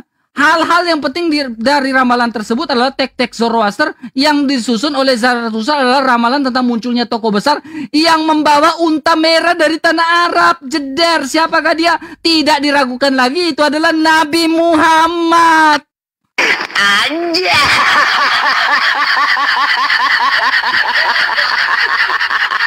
Gua dari tadi gue tahan-tahan nih, gue pikir lo berdua bisa diskusi akademis. Ternyata lari kemana-mana. Nandar, kau belum jawab tuh. Saya berani membawa data dari GPSS ya tentang ya dalam sebuah Konsili Vatikan II ya atau Nostra Aetate 4 ya. Dari tadi kau dari awal kau tidak jawab. Saya kejar terus. Kau mengutip kitab Injil bahwa itu adalah Muhammad. Saya minta legitimasi yang jelas. Legitimasi yang jelas dalam sebuah perumusan seperti konsili seperti itu. Di mana sampai detik ini, sampai mau habis PK ini nggak kau jawab. Tanggapin dulu Zoroaster, tanggapin dulu Sirah Nabawiyah Ibnu Hisham tentang dukun-dukun Arab. Ngekores sampai malu tuh, sampai nggak mau denger. Nandar juga udah malu tuh, lihat botaknya tuh udah mengkilap. Aja. Nandar, saya kalau jadi kau, saya malu sekali loh Nandar, serius. Itu Nandar apa sama Kores, saya jadi kalian berdua, saya malu. Bukan over up, over on. Jadi dijelaskan ya, ternyata memang nggak ngerti Kisah Rasul 2 ayat 23, malah nge-framing. Ya, malah nge-framing. Waktu habis res. Ini kita diskusi ya, berapa jam lagi nih? Lanjut. Enggak, tadi kan peraturan Udah, di awal tadi kan 2 jam. Takut. Ini udah 22.46. Enggak, konsisten Enggak kita diskusi. apa-apa, belum selesai kok. Giliran aku. Enggak. Res. Gini. Kita konsisten di awal tadi berapa menit? Res. Mau kamu res. Udah kan ngerokoknya? Sini. Ya, jangan kabur giliran. Res, gua duluan ya Res ya. Sampai jam berapa kita? Berapa menit lagi kita ini? Sampai jam setengah 11 lah.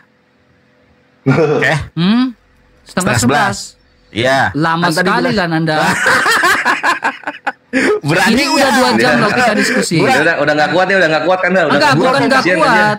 Bukan nggak kuat. Diskusi terlalu lama. Sabar. Diskusi terlalu lama itu nggak efektif buat saya. Giliran saya mau membuktikan si Paulus lebih palsu. Ya kita diskusi 2 jam kan? Tadi kan PK-PKan dulu tadi. Ya udah gini. Apa namanya? Ini kita nanggapin terakhir baru closing gitu ya. Gimana? Ya, terlalu lama juga malas. Gimana? Udah nge-fair. Bukan goper, Nandar gak usah framing, malas gua. Karena Nandar udah capek kan, kasihan juga dia. Malas. Udah takut ya. Apa kita ampuni? Enggak, Justru kami yang ampuni kalian berdua. Lu yang mau udahan kok kalian yang ngampuni. Ya karena gimana? apa? Kita konsisten diskusi dari awal itu sudah 2 jam. Ini 2 jam lebih nih. Giliran mau bahas Paulus malah kabur. Saya belum dari tadi kamu nggak bahas Paulus. Kenapa baru sekarang kau bahas Paulus? Siapa nabi palsu yang mendatangi murid-murid Yesus dan siapa Mesias tadi palsu saya bilang menyesatkan orang pilihan? Belum dijawab. Prototipe dari Ulangan 18 itu siapa? Lah, kami yang lebih mengerti itu kitab kami. Udah ini apa namanya? Ini kita nanggapin dulu sekali, baru closing gitu aja. RK, tahan dulu dikit. Emosi, Joseph enggak, kita bicara prototipe. Iya, nanti disimpulin lah di masing-masing pihak ya, supaya cepat kelar. Ayo kita nanggapin dulu. Iya, yuk, dulu ya, Res ya. Yuk. Silakan. Oke, belum apa udah takut dari tadi kami di sinagog. Gak udah, jalan, gak usah framing lo, botak. Tuh kan, teman-teman ya, lihatlah ucapan-ucapan mereka. Dari tadi saya tidak pernah menyerang pribadi loh. Dari tadi saya objektif berdebat. Oke, teman-teman lihatnya. Si Joseph sudah mengakui, kan saya tadi tanya.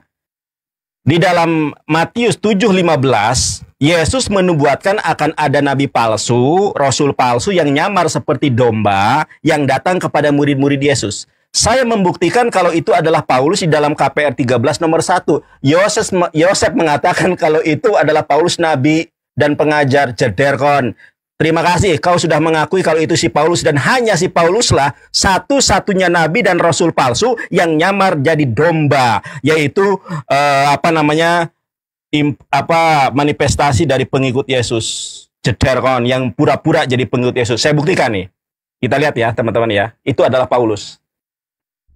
Yesus yang kita cintai mengatakan, celakalah kamu hai ahli-ahli Taurat dan orang-orang Farisi, hai kamu orang munafik, sebab kamu mengarungi lautan dan menjelajahi daratan untuk menobatkan satu orang saja menjadi penganut agamamu. Dan sesudah ia bertobat, kamu menjadikan dia orang neraka. Sekarang saya tanya, Yahudi itu adalah agama ras ya. Ini kok ada orang Yahudi menyebarkan agama? Siapa itu?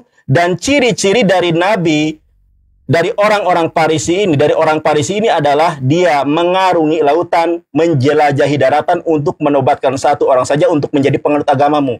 KPR 11 nomor 26, ternyata si Paulus lah yang mendirikan agama Kristen. Dan si Paulus, betulkah si Paulus ini adalah orang Farisi yang menyeberangi lautan, menjelajahi daratan untuk mengajarkan suatu agama? Benar, saya tunjukkan nih. Ya. Nih, perhatikan nih ayatnya, catat ya. Paulus menjelajahi daratan, Kisah Para Rasul 18:18. Paulus mengarungi lautan, Kisah Para Rasul 27 nomor 4. Saya bacakan nih. Coba. Oleh karena angin sakral, kami berlayar dari situ menyusuri pantai Siprus. Kita lihat teman-teman, apa di sini? Paulus berlayar ke Roma, jederkan. Jadi orang Farisi yang menyebarkan agama dan berlayar ke lautan hanya Paulus. Nabi Muhammad tidak pernah berlayar ke lautan untuk menyebarkan agama Islam. Jederkan. Saya kasih tahu dulu. Oke. Paulus mengarungi lautan. Paulus juga mengaku sebagai Kristus, 1 Korintus 11 nomor 1. Ya, 1 Korintus 9 nomor 20, Paulus menyamar ya. Memang ini adalah ciri-ciri nabi palsu. Saya sebetulnya karena merekanya kekeh pengen berhenti dan tidak lanjut, ini sebenarnya banyak yang harus saya sampaikan, tetapi dianya ini sih buru-buru amat. Matius 24 nomor 26, Paulus dalam bilik. Aduh. Matius 24 nomor 24, si Paulus menyesatkan orang pilihan. 1 Korintus 4:15, si Paulus mengaku sebagai Bapa Elohim. Kisah Para Rasul 8 nomor 1, Paulus setuju terhadap pembunuhan Stefanus. KPR 9 nomor 22, Paulus adalah Mesias ya. Kemudian Paulus merampok juga ada. Saya tunjukkan nih, kurampok. Aduh, waktunya sih ya. Merekanya udah pengen berhenti aja. Nih. Coba perhatikan teman-teman, 2 Korintus 11 nomor 8, jemaat-jemaat lain telah kurampok. Ini adalah si Paulus. Coba perhatikan di dalam Matius 7. Matius 7 nomor 17-18. Pohon yang baik tidak mungkin menghasilkan buah yang buruk. Pohon yang buruk tidak menghasilkan buah yang baik. Ternyata si Paulus itu pohonnya buruk. KPR 9 nomor 1, dia adalah mantan pembunuh. Bahkan Stefanus martir karena dipitnah oleh si Paulus sampai dia dirajam.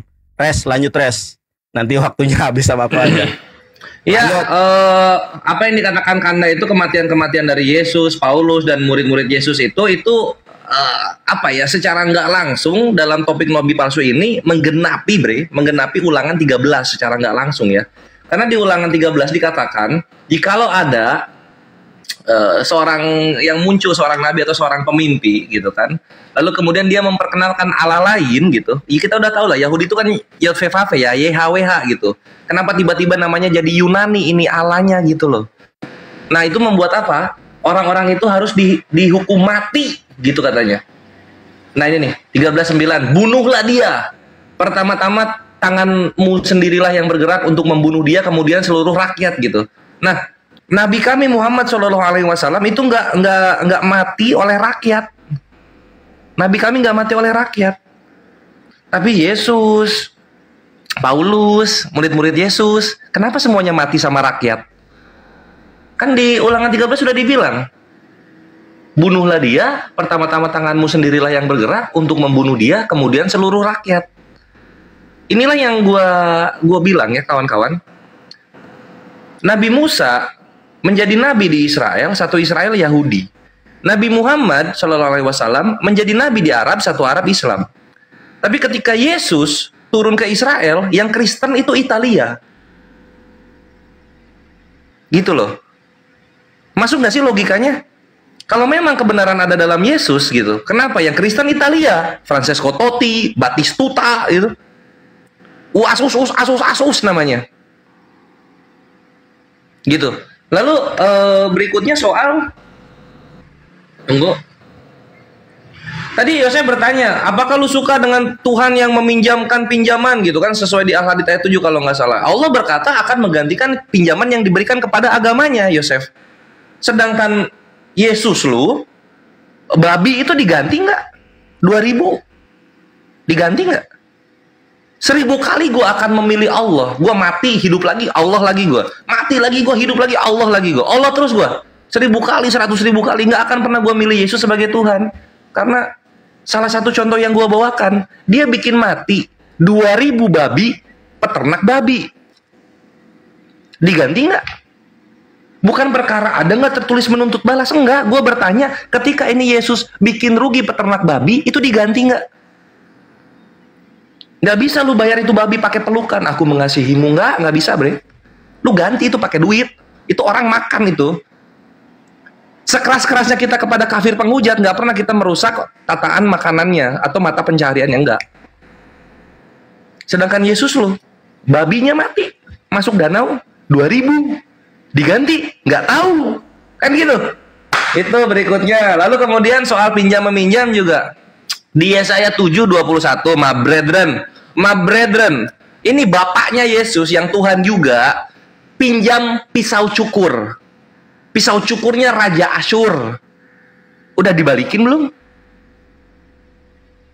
Ini apa? Dialog kayak gini hal-hal konyol gitu loh. Karena gue terlalu jago dan ahli dalam membalikan keadaan. Sehingga Tuhan kalian lagi yang harus digantikan gitu loh perbuatannya. Dan ini kita terlalu udah overpower bre. Dari Lukles sama Yosef sama RK soal apa namanya KPR 323 namanya siapa? Terus Lukles lagi yang pertama itu lucu banget, RK sama Yosef nggak cocok. Soal Paulus ini ayan atau enggak. Lalu kemudian Yosef ketahuan Takia Korintus bawa data yang pertama gitu. Ini kita terlalu overpower dalam dialog ini. Gitu. Yos, closing statement. Ya ini gimana nih? Lanjut atau gimana nih? Sorry nih, kita tanya dulu nih. Closing gimana? Ditanggapi dulu baru closing statement dong. Kalau yang nanggapi gitu deh. Ini kan lu bagian nanggapi ya. Terus lu closing itu. Setelah itu saya closing sama Kores. Ya. Oke, baik. Ya, lu tanggapi berarti lu 10 menit nih ya. Apa? 2 kali putaran ya. Setelah 2 kali putaran sebentar, sekali putaran 8 menit, terus closingnya kita 5 menit aja. Ribet banget, pencet. Otak nggak nyampe. Sepakati dulu, nanti kalau kita ini nanti Nandar belum gimana sih kita sepakati Nandar dulu. kamu kayak ribet banget. Ini kan tanggapin, habis itu langsung closing statement, ya kan? Berapa Masa menit? Kayak gitu aja susah kau ngerti Nandar. Tanggapannya 8 menit, closingnya berapa menit? Dijelas ini dulu. Jadi gini, aku tengahin ya. Aku kan dari tadi suka diam mulu kalian bertengkar. Aku tengahin gini. Kan sebenarnya tadi yang mulai duluan kan Bang Kores sama Bang Nandar di awal, betul nggak? Nah, urutannya berarti dengerin. Urutannya berarti yang closing harusnya kalian duluan lagi. Nah, itu bagian kami berarti kita closing gitu. Tadi kita tanggapi. Dengerin, bagian kami menanggapi dulu, baru kalian closing sehingga urutannya jadi teratur gitu loh. Siap. Nah, jadi kalian itu kan enak kita ada sepakatan ya kan, ada ini. Ya. Jadi lu menanggapi, kita closing, nanti lu closing lagi gitu. Terakhir terus lu enak. Loh, kan karena urutannya kalian duluan tadi, gimana kamu nggak ngerti urutan debat ya? Gila, nggak ada. Enggak bre, biasanya dalam gini Yosef, mungkin lu baru biasanya gini, kalau misalnya lu dialog pembukaan di awal, maka lu closing statement penutupan di akhir. Iya, gua sama RK juga begitu. Dari mana itu?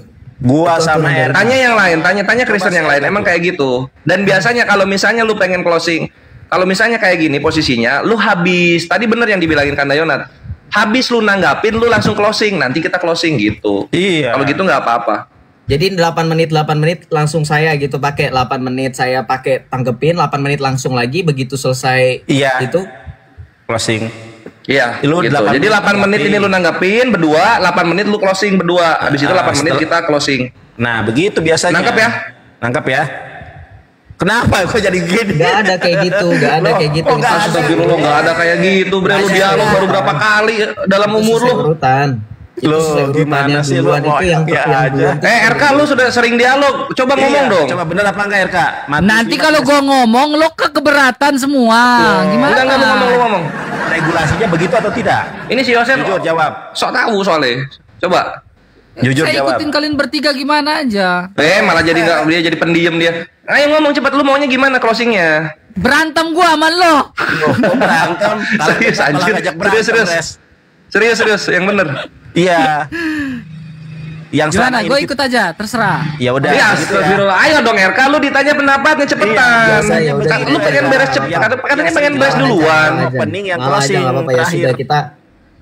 Kamu closing terakhir ya udah nggak apa-apa Bang RK, nggak apa-apa. Iya, Kita iya. ikutin aja. Oke, Oke, sip, lanjut ya. 8 menit pertama langsung closing, berarti lu waktu berdua 16 menit sekarang ini ya. Setelah itu kami 8 menit. Oke. Ya, oke. Yo. Nah, gitu kan enak langsung. Gimana sih? Terima. Paulus lagi bukan firman Tuhan. Menjadi berkat buat Tindak sebagai wakil Elohim. Ayat 3. Berilah keadilan kepada orang yang lemah dan kepada anak yatim. Belalah hak orang sengsara dan orang yang kekurangan. Ayat 4. Luputkanlah orang yang lemah dan yang miskin. Lepaskanlah mereka dari tangan orang fasik. Ayat 5. Mereka tidak tahu dan tidak mengerti apa-apa dalam kegelapan mereka berjalan. Goyanglah segala dasar bumi. Itulah makanya Elohim mengatakan Terus baca terus. Iya, ayat 6. Aku sendiri telah berfirman, kamu adalah Elohim dan anak-anak yang maha tinggi kamu sekalian. Jadi hakim-hakim itu adalah anak-anak Elohim. Makanya di ayat 7. Perhatikan baik-baik, di ayat 7. Mantap. Terus. Di ayat 7, ini yang simpulkan. Namun seperti manusia kamu akan mati, dan seperti salah seorang pembesar kamu akan tewas. Jadi Elohim yang ada di sini adalah hakim-hakim yang bertindak atas nama Elohim. Itu makna di sini. Theos Elohim berdiri dalam sidang ilahi.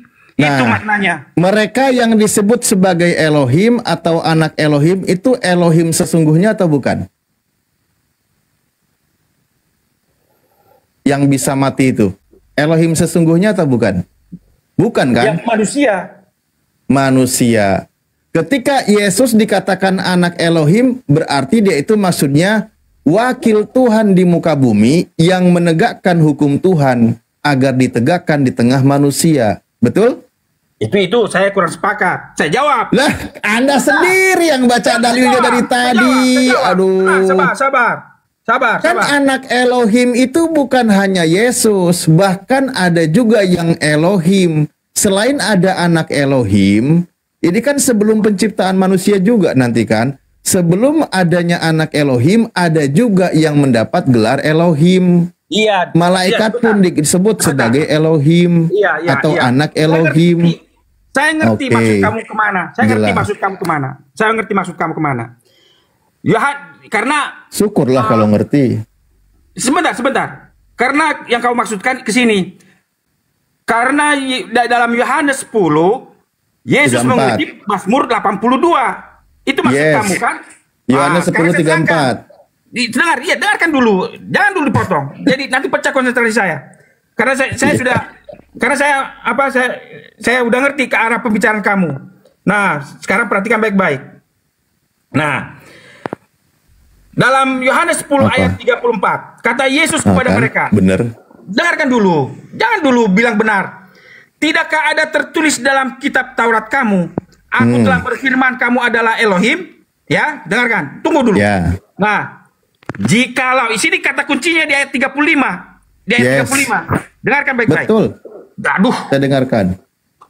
Jikalau mereka kepada siapa firman itu disampaikan disebut Elohim, sedangkan kitab suci tidak dapat dibatalkan, masihkah kamu berkata kepada dia yang dikuduskan oleh Bapa dan yang diutusnya ke dalam dunia, engkau menghujat Allah karena aku telah berkata aku anak Elohim? Artinya apa? Perhatikan baik-baik. Yohanes 10 ayat 35, jikalau ia menyebut mereka adalah Elohim, sedangkan kepada mereka yang sampaikan itu dan kitab suci tidak dapat dibatalkan, poin kuncinya adalah para hakim manusia disebut Elohim hanya karena mereka adalah penerima firman dan otoritas yang didelegasikan dari Elohim. Nah, Yohanes 3 Yesus kan di situ. Sebentar. Dengarkan dulu, jangan dulu potong. Sedangkan para hakim manusia disebut Elohim hanya karena mereka Sibuk adalah sendiri. belum selesai, jangan dulu dipotong. Jangan dulu selesai. Jangan sampai selesai dulu, baru kamu ketawa atau ngakak atau terserah guling-guling. Dengar baik-baik. Para hakim manusia dalam Yohanes 10 ayat 36, para hakim manusia disebut Elohim hanya karena mereka adalah penerima firman dan otoritas yang didelegasikan dari Elohim. Nah, masihkah kamu, ayat 36, masihkah kamu berkata kepada Dia yang dikuduskan oleh Bapa dan yang diutusnya ke dalam dunia, engkau menghujat Allah karena aku telah berkata aku anak Elohim? Kesimpulannya, jika para manusia fana yang hanya menerima firman dapat disebut Elohim, maka betapa lebihnya Yesus yang disebutkan dikuduskan oleh Bapa dan diutus ke dunia, yang merupakan sumber firman, dan firman itu sendiri berhak menyebut dirinya anak Elohim. Klaimnya adalah pembenaran, bukan penghujatan. Jadi sedangkan Dia yang membawa firman menyebut dirinya anak Elohim dan mengklaim dirinya adalah anak Elohim, kenapa kalian sebut penghujatan? Itu maknanya. Artinya apa? Yesus berbeda. Baik. Gini, pemaparannya sudah dipaparkan dengan detail oleh Pak Jospen. Mari kita urai pelan-pelan. Saya bertanya berdasarkan pemaparan Anda. Di dalam Mazmur 82 tadi, yang mendapatkan gelar Elohim dan anak Elohim, maksudnya bukan Elohim yang sesungguhnya, betul? Betul. Lalu Yesus di Yohanes 10 mengutip kitab tersebut, betul? Iya. Berarti di situ Yesus merujuk kepada sebagai Elohim atau bukan Elohim? Yang sesungguhnya. Nah, pertanyaan kamu memancing untuk menjebak saya. Saya jawab. Bukan menjebak. Ini ucapan Yesus. Aduh, Anda yang sudah menguraikan panjang lebar. Dengerin kalau gitu ya. Dengerin. Kalau gitu giliran saya. Kalau Anda tidak sanggup menjawab, giliran saya gantian izin. Mohon maaf. Anda sudah panjang lebar. Baik, oke. Di dalam Mazmur 82 nomor 6, di situ penegasannya adalah di mana utusan Tuhan, ada malaikat, ada manusia nanti di muka bumi, ada yang akan mendapatkan gelar sebagai anak Elohim, ada juga mendapat gelar sebagai Elohim. Nah, contoh, siapa yang mendapat gelar Elohim? Di dalam Keluaran 7 nomor 1, Nabi Musa pun mendapat gelar Elohim. Apakah Nabi Musa itu adalah Elohim yang sesungguhnya? Bukan. Itu maksudnya adalah wakil Tuhan di muka bumi yang akan menegakkan hukum Tuhan. Dia digelari anak Elohim dan juga sebagai Elohim. Namun seperti manusia kamu akan mati. Malaikat pun akan mati, apalagi manusia. Ada utusan Tuhan di muka bumi ini yang menyampaikan firman Tuhan. Dia akan mendapat gelar sebagai anak Elohim atau Elohim, tapi bukan berarti Elohim yang sesungguhnya. Lalu Yohanes 10 nomor 34, di situ Yesus sedang mengutip sebagaimana pemahaman tadi yang ada di Mazmur 82. Dia berkata, bukankah ada tertulis di dalam kitab Taurat kamu? Sebenarnya nanti kalau dipertanyakan, Yesus salah juga nih, karena bukan Taurat, ya kan? Tidakkah ada tertulis di dalam kitab Taurat kamu, aku telah berfirman kamu adalah Elohim? Jikalau mereka, kepada siapa firman itu disampaikan disebut Tuhan, disebut Elohim, sebab kitab suci tidak dapat dibatalkan. Maksudnya di situ Yesus sedang menegaskan kalau dia itu wakil Tuhan di muka bumi sebagaimana wakil Tuhan yang lain yang dijelaskan di dalam Mazmur 82. Ya, kenapa demikian? Karena orang Yahudi itu menolak kalau Yesus itu sebagai wakil Tuhan di bumi, sebagai utusan Tuhan, sebagai orang yang membawa hukum Tuhan. Mereka menolak. Maka cara Yesus berdebat dengan mereka mengutip kitab mereka. Karena di dalam kitab mereka sudah dijelaskan bahwa ada yang mendapatkan gelar wakil Tuhan dengan gelar anak Elohim, bahkan juga gelar Elohim. Begitu Pak Jospen, itu sangat jelas. Jentre, cek saya mah. Sudah. Nah, perhatikan baik-baik. Itulah makanya ada penekanan Yesus mengatakan di ayat 36 yang membedakan dia dengan di ayat 34 dan 35. Di ayat 36 dikatakan, Masihkah kamu berkata kepada Dia yang dikuduskan oleh Bapa dan yang telah diutusnya ke dalam dunia? Perhatikan baik-baik kata ke dalam dunia.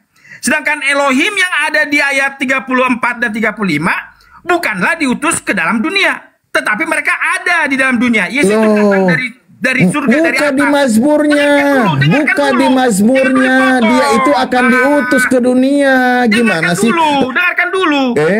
Jangan dulu dipotong. Nggak enak ini. Satu-satu dong. Di Mazmur, bukan Pak Jospen. Pak Jospen. Dengarkan dulu. Di Mazmur tadi yang mendapat gelar Elohim itu diutus kemana? Kamu hanya mau mendiskreditkan cara saya, penjelasan saya. Bukan gitu, Pak Jospen. Kan gantian kita bicara. Dengarkan dulu. Nah, perhatikan baik-baik. Ngarang sih. Nanti dulu. Selesai, terakhir. Selesai ini udah. Terserah kau bicara sampai tahun baru Cina pun gak apa-apa. Nah, ayat 36. Masihkah kamu berkata kepada Dia atau kepada Yesus yang berkata, yang dikuduskan oleh Bapa dan yang telah diutusnya ke dalam dunia, engkau menghujat Allah karena aku telah berkata aku anak Allah? Ayat 37. Jikalau aku tidak melakukan pekerjaan-pekerjaan Bapakku, janganlah percaya kepadaku. Tetapi jikalau aku melakukannya dan kamu tidak mau percaya kepadaku, percayalah akan pekerjaan-pekerjaan itu, supaya kamu boleh mengetahui dan mengerti bahwa Bapa di dalam aku dan aku di dalam Bapa. Itulah makanya dia mengatakan bahwa Bapa di dalam aku dan aku di dalam Bapa. Itulah makanya Yohanes 10 ayat 30 disimpulkan di Yohanes 20 ayat 30 mengatakan, aku dan Bapa adalah satu. Itu kesimpulan saya. Saya terima kasih, saya udah diberikan kesempatan sampai hari ini. Silakan. Oke, terima kasih. Ya, kembali ketika ayat yang dikutip oleh Yesus tadi itu merujuk kepada Mazmur tadi itu, Pak Jospen. Itu sedang menunjukkan bahwa nanti yang akan diutus oleh Tuhan menghakimi di bumi itu bukan Tuhan. Makanya dikatakan, bangunlah wahai Theos, hakimilah bumi. Itu dikatakan, bahkan di atasnya itu tentang masalah kemanusiaan nanti ke depan ke bawahnya gitu loh. Sebagai wakil Tuhan, kan sudah saya katakan. Di dalam Mazmur ini, Yesus katakan bahwa wakil Tuhan di muka bumi ini mendapat gelar sebagai Tuhan atau juga gelarnya anak Tuhan. Namun di situ bukan sebagai Tuhan. Kalau diimani sebagai Tuhan, begitu banyaknya Tuhannya orang Kristen. Karena di ayat pertama dikatakan, Tuhan berdiri dalam sidang ilahi di antara para Tuhan. Ia menghakimi. Tuh, banyak sekali Tuhan. Tapi apakah mau diimani sebagai Tuhan beneran? Kan bukan. Maksudnya dijelaskan oleh penafsir dan pemahaman orang Yahudi, manusia yang mendapatkan mandat dari Tuhan untuk menyampaikan firman Tuhan di muka bumi ini, menegakkan hukum Tuhan, menegakkan keadilan, itu maksudnya. Dan bukan berarti manusia itu adalah Tuhan. Itulah ayat yang dikutip oleh Yesus sebagai pembelaan dirinya yang menyampaikan firman Tuhan. Masihkah kamu berkata kepada Dia yang dikuduskan oleh Bapa dan yang telah diutusnya ke dalam dunia, engkau menghujat Tuhan? Nggak bisa dikatakan menghujat Tuhan ketika Yesus mengatakan dirinya sebagai anak Tuhan. Karena dia maksudnya wakil Tuhan yang menyampaikan firman Tuhan. Itu maksud Yesus. Kan jelas, kutipannya juga ada, penjelasannya ada. Bahkan kalau Anda lihat di Mazmur 82 nomor 6, catatan full life yang diimani oleh Kristen itu ditegaskan. Jelas kalimatnya. Ini tuh bukan maksudnya Tuhan. Orang yang mendapatkan gelar anak Tuhan itu maksudnya bukan Tuhan, tetapi sebagai manusia. Wakil Tuhan di muka bumi ini, dan bukan berarti manusia itu adalah Tuhan. Itu jelas itu keterangannya. Yang dipaksakan oleh Kristen itu adalah bagaimana Yesus itu sebagai Theos. Makanya saya bilang ketika orang Kristen mengimani Yesus sebagai anak Theos itu adalah Theos, itu rujukannya bukan ke dalam kitabnya orang Yahudi dan pemahaman orang Yahudi, tapi lebih tepatnya kepada pemahaman bangsa Yunani, di mana ada anak Theos para dewa yang turun ke bumi melakukan keajaiban, diimani juga sebagai Theos. Itu jelas. Makanya di dalam KPR 14 nomor 11 ketika Paulus sendiri melakukan penginjilan di tengah bangsa mereka, orang-orang Yunani, melakukan keajaiban, dia berkata, Theos turun ke bumi ke tengah-tengah kita dalam rupa manusia. Atau Theos telah turun ke tengah-tengah kita dalam rupa manusia. Nah, ini yang sinkron dengan imannya Kristen.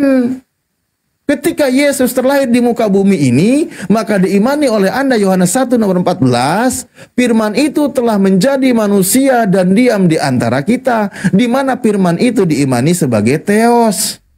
Itulah imannya Kristen, tidak sejalan dengan konsep pengajaran orang Yahudi. Kitabnya boleh dipakai, istilahnya boleh diambil, tapi pemahaman coraknya, penjelasannya lebih tepatnya ke Yunani. Itu Pak Jospen. Jelas ya? Sudah, saya jelaskan. Belum. Ya sudah. Lanjutkan. Yes. Ya kalau sudah tutup Komal, silakan. Saya penjelasan saya terakhir. Penutupan. Nah, perhatikan baik-baik. Masihkah kamu berkata kepada dia yang dikuduskan oleh Bapa dan yang telah diutusnya ke dalam dunia, engkau menghujat Theos karena aku telah berkata aku anak Theos. Mengapa? Karena di ayat 30 aku dan Bapa adalah satu. Nah, sekarang dia mengapa dia disebut diutus ke dalam dunia? Kita baca Yohanes 6. Yohanes 6 ya, Yohanes 6. Mengapa dia beda dengan anak-anak Theos yang lain? Ini Yohanes 6 ayat 39. Dan inilah kehendak dia yang telah mengutus aku, yaitu supaya dari semua yang telah diberikannya kepadaku jangan ada yang hilang, tetapi supaya kubangkitkan pada akhir zaman. Telah menulis Pertanyaan-pertanyaan kalian saya catat nih, 15 poin. Nih, 2 pertanyaan saya di atas tidak kau jawab, Nandar. Ya, tapi it's okay lah, ya namanya debat dengan Nandar ya kayak gitu. Siapa yang nggak tahu si Nandar? Ya, tapi it's okay lah ya, Bang Kores. Terima kasih atas waktunya. Ya, maaf kalau salah kata, namanya dialog ya, kita seperti itu. Botak. Ya, maaf salah kata ya. Nandar ini teman saya ya. Jangan marah, jangan simpan dalam hati ya Nandar ya. Kita cuma diskusi dan dialog ya. Tuhan Yesus memberkati. Baik. Oke, Res. Lu dulu apa gua dulu, Res? Gua dulu. Silakan, Enggak, boleh. Anda dulu deh, boleh. Baik, aku sedikit aja ya. Oke.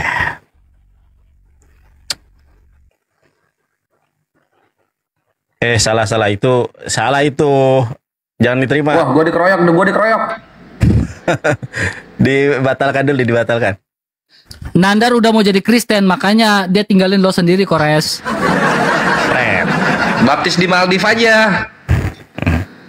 Oke. Bayangkan teman-teman ya, dari awal sampai akhir saya tidak pernah menghina pribadi. Saya tidak pernah menggunakan ad hominem. Tapi mereka botak lah, blow on lah. Sampai bilang blow on karena si Paulus mengaku sebagai Bapak Elohim. Saya nggak pernah mempelintir. Ini adalah closing statement dari saya. Si Paulus itu jelas-jelas mengaku sebagai Elohim, Bapak. Kita lihat nih teman-teman ya. Yesus yang kita cintai di dalam Matius 23 nomor 9. Dan janganlah kamu menyebut siapapun Bapa di bumi ini, karena hanya ada satu Bapakmu yang di sorga. Ini Yesus yang bilang. Tiba-tiba si Paulus mengaku sebagai Bapa. Ini ayatnya, kok saya dibilang mempelintir nih. Sebab sekalipun kamu mempunyai beribu-ribu pendidik dalam Kristus, kamu tidak mempunyai banyak Bapa.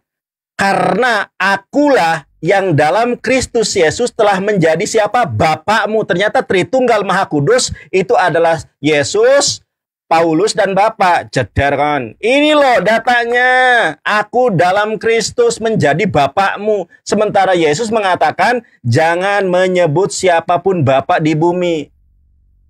Nandar, di mana gelar Nabi Muhammad? Loh, kamu main-main sama saya. Lihat nih ya.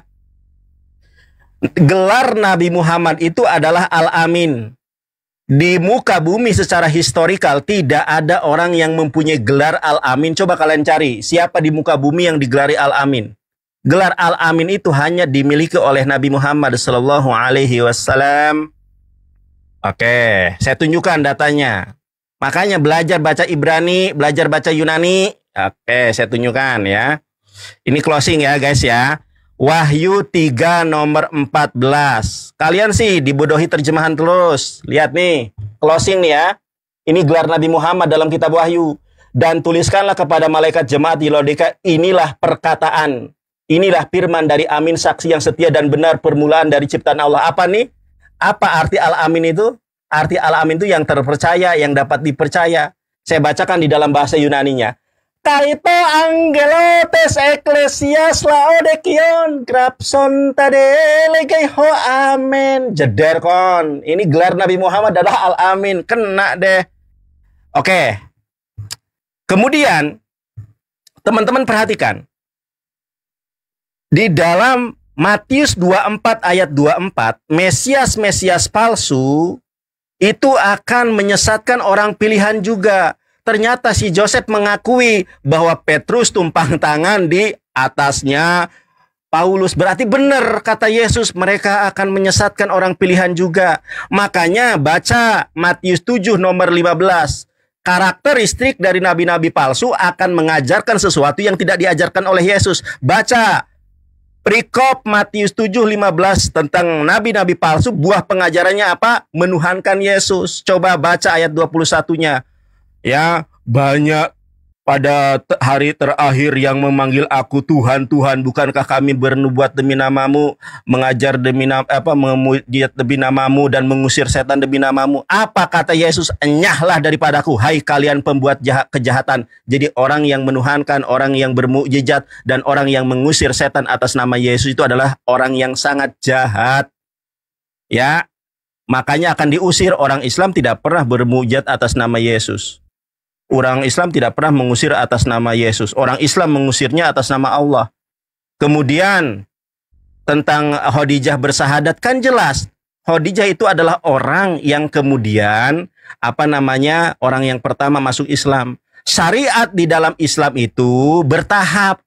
Makanya Rasulullah SAW pun haji itu hanya satu kali, namanya haji wada. Kau pikir ketika ada Islam terus ada syariat begini dan begono? Bertahap, Joseph. Makanya belajar. Lanjut, Res, habiskan. Mantap, Skanda, thank you. Nah, jadi Yosef ketika sudah dijawab, dia nanya lagi, ketagihan dia. Ya wes lah, kita kasih di mana Khadijah bersyahadat katanya. Oke, ini bisa dilihat hadis Ibnu Majah nomor 1501. Ketika Khadijah berkata, wahai Rasulullah, ini apa ya? Oh, ini soal persusuan Al-Qasim melimpah, sekiranya saja Allah memberikan kehidupan hingga tuntas penyusuannya. Maksudnya ini anak Nabi yang wafat pertama kali ya, Al-Qasim namanya. Lalu kemudian Khadijah berkata, wahai Rasulullah, sekiranya aku mengetahui hal itu, pasti urusannya menjadi ringan bagiku. Rasulullah SAW bersabda, jika kamu mau, aku akan berdoa kepada Allah Ta'ala agar memperdengarkan suaranya kepadamu. Khadijah menjawab, perhatikan terhitung di bawah. Ya Rasulullah, aku percaya Allah dan Rasulnya Sallallahu Alaihi Wasallam. Selamat datang di kebenaran. Dijawab terus, lunas terus, bre, lunas terus. Ya Allah. KPR 323 Res, tekankan lagi. Aman karena gampang. Ya kayak gitu loh, kawan-kawan, kalau dialog tuh kayak gitu loh. Lu jangan melayang-layang di permukaan air. Jawab langsung pakai data, gitu loh. Pusing kan? Sedih sekarang. Nah, kita bahas sekarang sedikit ya soal tanggapan Yosef dan RK di awal gitu. Malikul Amalak itu julukan dari manusia, Chef, bukan dari Tuhannya. Jadi jangan dibanggakan kalau julukannya datang dari manusia sendiri. Ingat Roma 3 nomor 4. Allah adalah benar dan semua manusia pembohong. Jadi kalau misalnya manusia ngasih julukan, pembohong semuanya itu, bre. Clear. Terus kemudian Yosef nggak peduli Kores sama Kanda. Barangkali ada yang terjamah katanya. Umat muslim ada yang terjamah. Ya Allah, ngemis populasi ini agama. Katolik memang kalau nggak salah 2% di Indonesia. Lu maksudnya gini loh kawan-kawan ya, Kristen maupun Katolik, lu kalau pengen banyak populasinya beranak, bukan ngambilin anak orang. Banyakin istri. Iya, banyakin istri, beranak aja gitu. Ngapain kita yang capek-capek ngelahirin, kita yang didik, kita yang rawat, terus tiba-tiba lu comot, jadi agama lu. Beranak aja lu kalau pengen banyak. Astagfirullah, ini manusia-manusia nih, doyan banget nyolong anak orang. Jangan ya, jangan deh, jangan. Terus soal ini juga yang gua kurang suka ya, kurang sepakat kawan-kawan gitu. Misalnya ada orang kabur-kaburan, terus ketangkep, terus dibilang pahlawan. Kalau pahlawan nggak kabur, bre. Pahlawan tuh mati di medan tempur, pahlawan namanya. Kalau misalnya kabur-kaburan, sembunyi-sembunyi, ketangkep, dibilang menyerahkan nyawanya, apalah itu.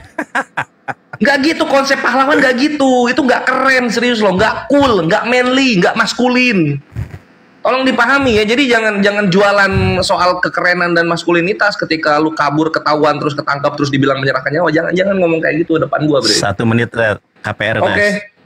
Terus kemudian 2 pertanyaan Kores nggak dijawab ya. 2 pertanyaan Kores nggak dijawab. Siapa nama nabi di KPR 323 gitu? Lu bawa ke Wahyu bahwa itu nubuatan tentang Tuhan. Udah jelas-jelas Tuhan lu lagi diem di sorga menunggu pemulihan. Artinya KPR 323 itu tentang nabi.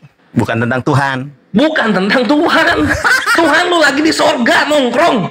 Pemulihan, nunggu pemulihan. KPR 321-nya dibaca. Astagfirullah, kalian ini hujat Islam, mulutnya lancar. Ditanya Bible-nya au lu. Dan Nabi dijawab Tuhan ya. Iya loh, aduh. Nama Nabi asli gua jawab, ayat Nabi Muhammad diakui gua jawab, korelasi Al-Kahf gua jawab, apalagi Khadijah masuk Islam gua jawab, semua gua jawab lunas. Thank you, Mabre. Mohon maaf kalau ada salah. Gak ngerti closing ya. Iya. Gak ngerti closing ya. Iya, gak ngerti closing. Lanjut dah. Gak ngerti closing. Kamu sebenarnya tahu itu hadis, itu bukan syahadat. Itu hadis bukan syahadat. Setuju kok? Mau lanjut apa enggak? Mau lanjut enggak terima? Ustaz dikotillahu itu bukan syahadat. Emosi dia marah dia. Dijawab marah dia. Dong, fair dong. Mau lanjut ya sudah lanjut. Bukan closing berarti lanjut. Setelah closing. Padahal data itu nggak ada. Lah kan lu nanya. Kan gue closing gue terserah ngomong apa dong, masa gue nggak boleh jawab? Ya udah lanjut ah. Ya udah dilanjut aja.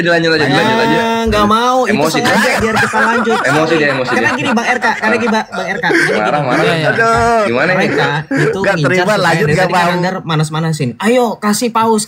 Kenapa? Karena dari tadi nggak ada yang kasih, makanya. Betul. Tadi gue 7.000, tadi gue 7K tadi. Kalah PK, kalah debat, kalah PK. Sabar. Wudu. Makanya pingin lanjut terus, baru tahu aku nih. Ini gimana nih pada marah-marah ini karena? Kita udah sepakat closing. Dia yang tadi Nandar manasin. Ayo kasih kores paus. Sabar. Kita udah sepakat closing. Kasian nih. Ya udah lanjut. Nandar kores mau aku gift gak? Sabar. Udah gift ya. Jangan lu RK kan gak ada basis UMR gitu loh. Jangan gini mending buat di rumah. Sabar Yosef, sabar ya. Udah beres, udahan. Lumayan Kores. Ini apa ice breaking. Sabar. Kores. Buat beli rokok. Lumayan. Mau kagak? Katanya tadi closing. Mending lu aja gua gift sini. Mana ini akun lu? Gimana cara gift sih? Ketika dibilang karena lanjut, gini ya, bilangnya kan kita udah sepakat tadi closing. Ya sudah. Saya tadi udah nunjukin Bang RK udah konsisten. Saya udah tahan Bang RK, jangan kasih data baru. Dah. Anda malah berdua ngasih data baru. Loh, saya memberikan simpulan. Kalau Anda ngasih data baru di closingan, artinya ya sudah Anda membuka lanjut peluang kepada saya dan Bang RK. Kalau nggak terima lanjut aja udah. Sedangkan yang namanya closing itu sudah tidak ada lagi. Enggak sih sebenarnya gini ya, dalam closing itu kita nggak boleh nyebrang ngebahas iman orang lain sebenarnya gitu sih. Kalau misalnya lu mau nunjukin data baru, mau data apa kan terserah itu. Lu ngomong ke si Endang, Kores. Sebagaimana lu ketika di opening, Kores gitu loh. Lu ngomong ke si Endang tuh. Si Endang ngomong ke si Endang, Kores. Ke agama sebelah, jangan dulu. Kores. Lu ngomong ke si botak di bawah, Kores. Jangan ngomong ke kita. Dalam argumen. Tuh kan dari lebih ke sana sih. Gua terus. Gua nggak menghina lu, closing itu Padile. Kita memperkuat. Kalau saya nyebrang, jelas kita diskusi lintas agama. Saya nyebrang itu bahkan mendoakan, ya kan? Tadi kan kamu yang pakai bilang. Enggak ada masalah kalau itu enggak ada masalah. Maksudnya jangan ngebahas, jangan ngedebat lagi seberang gitu maksud gua. Saya nggak nyebrang. Saya hanya memperkuat. Joseph emosi kalah debat. Saya pakai memperkuat. Teman-teman, masa kita menang debat kalah PK nih, aduh, enggak ada paus, enggak ada singa nih. Silakan monggo. Saya nggak ada nyebrang dalam tanda kutip pemahaman. Ya sudah. Itu nggak ada masalah, Chef kalau itu nggak ada masalah. Aman. Nyebrangnya di bagian mana coba saya pengen tahu. Saya nyebutin apa tadi? Bukan yang opening statement, bukan yang closing. Oh, nggak nyambung. Lagi ngomongin closing ke open nih. Iya itu tadi closing ini lu yang kognisinya lemah. Gua di closing ngomongnya. Kalau misalnya kita bawa data baru itu nggak masalah. Kalau nyebrang yang masalah. Koneksi lu yang nggak nyampe. Data baru nggak masalah. Ini aturan dari mana? Anda tahu. Loh, kalau misalnya dari kita bawa data baru ya nggak ada masalah gitu loh. Memang aturannya begitu. Kok nggak ada? Closing sama opening jangan nyebrang. Soal data itu nggak diperdebatkan. Kamu nggak ngerti. RK lu lebih senior dari Yosef. Coba kasih tahu dong adek lu dulu. Adek lu ini. Coba kasih tahu lah. Jangan dia mulu Coba deh. pilih data pengertian. Coba. Ada debat gini. RK gua tanya sama lu. Sabar. Kalian, saya tanya Rasid dulu, sebentar ya. Pada manusia yang melampaui batas. Dengan Nabi Isa itu ada sisi kesamaannya. Menurut kalian itu beda, tapi kalau menurut kami dari Muslim satu sosok yang sama dengan dua versi cerita yang berbeda. Berarti kalau satu sosok yang sama, berarti tuduhan Yesus itu fiktif terbantahkan dong, Bang? Yesus itu fiktif terbantahkan? Enggak, sebenarnya fiktif itu yang penyalibannya yang terbantahkan. Yang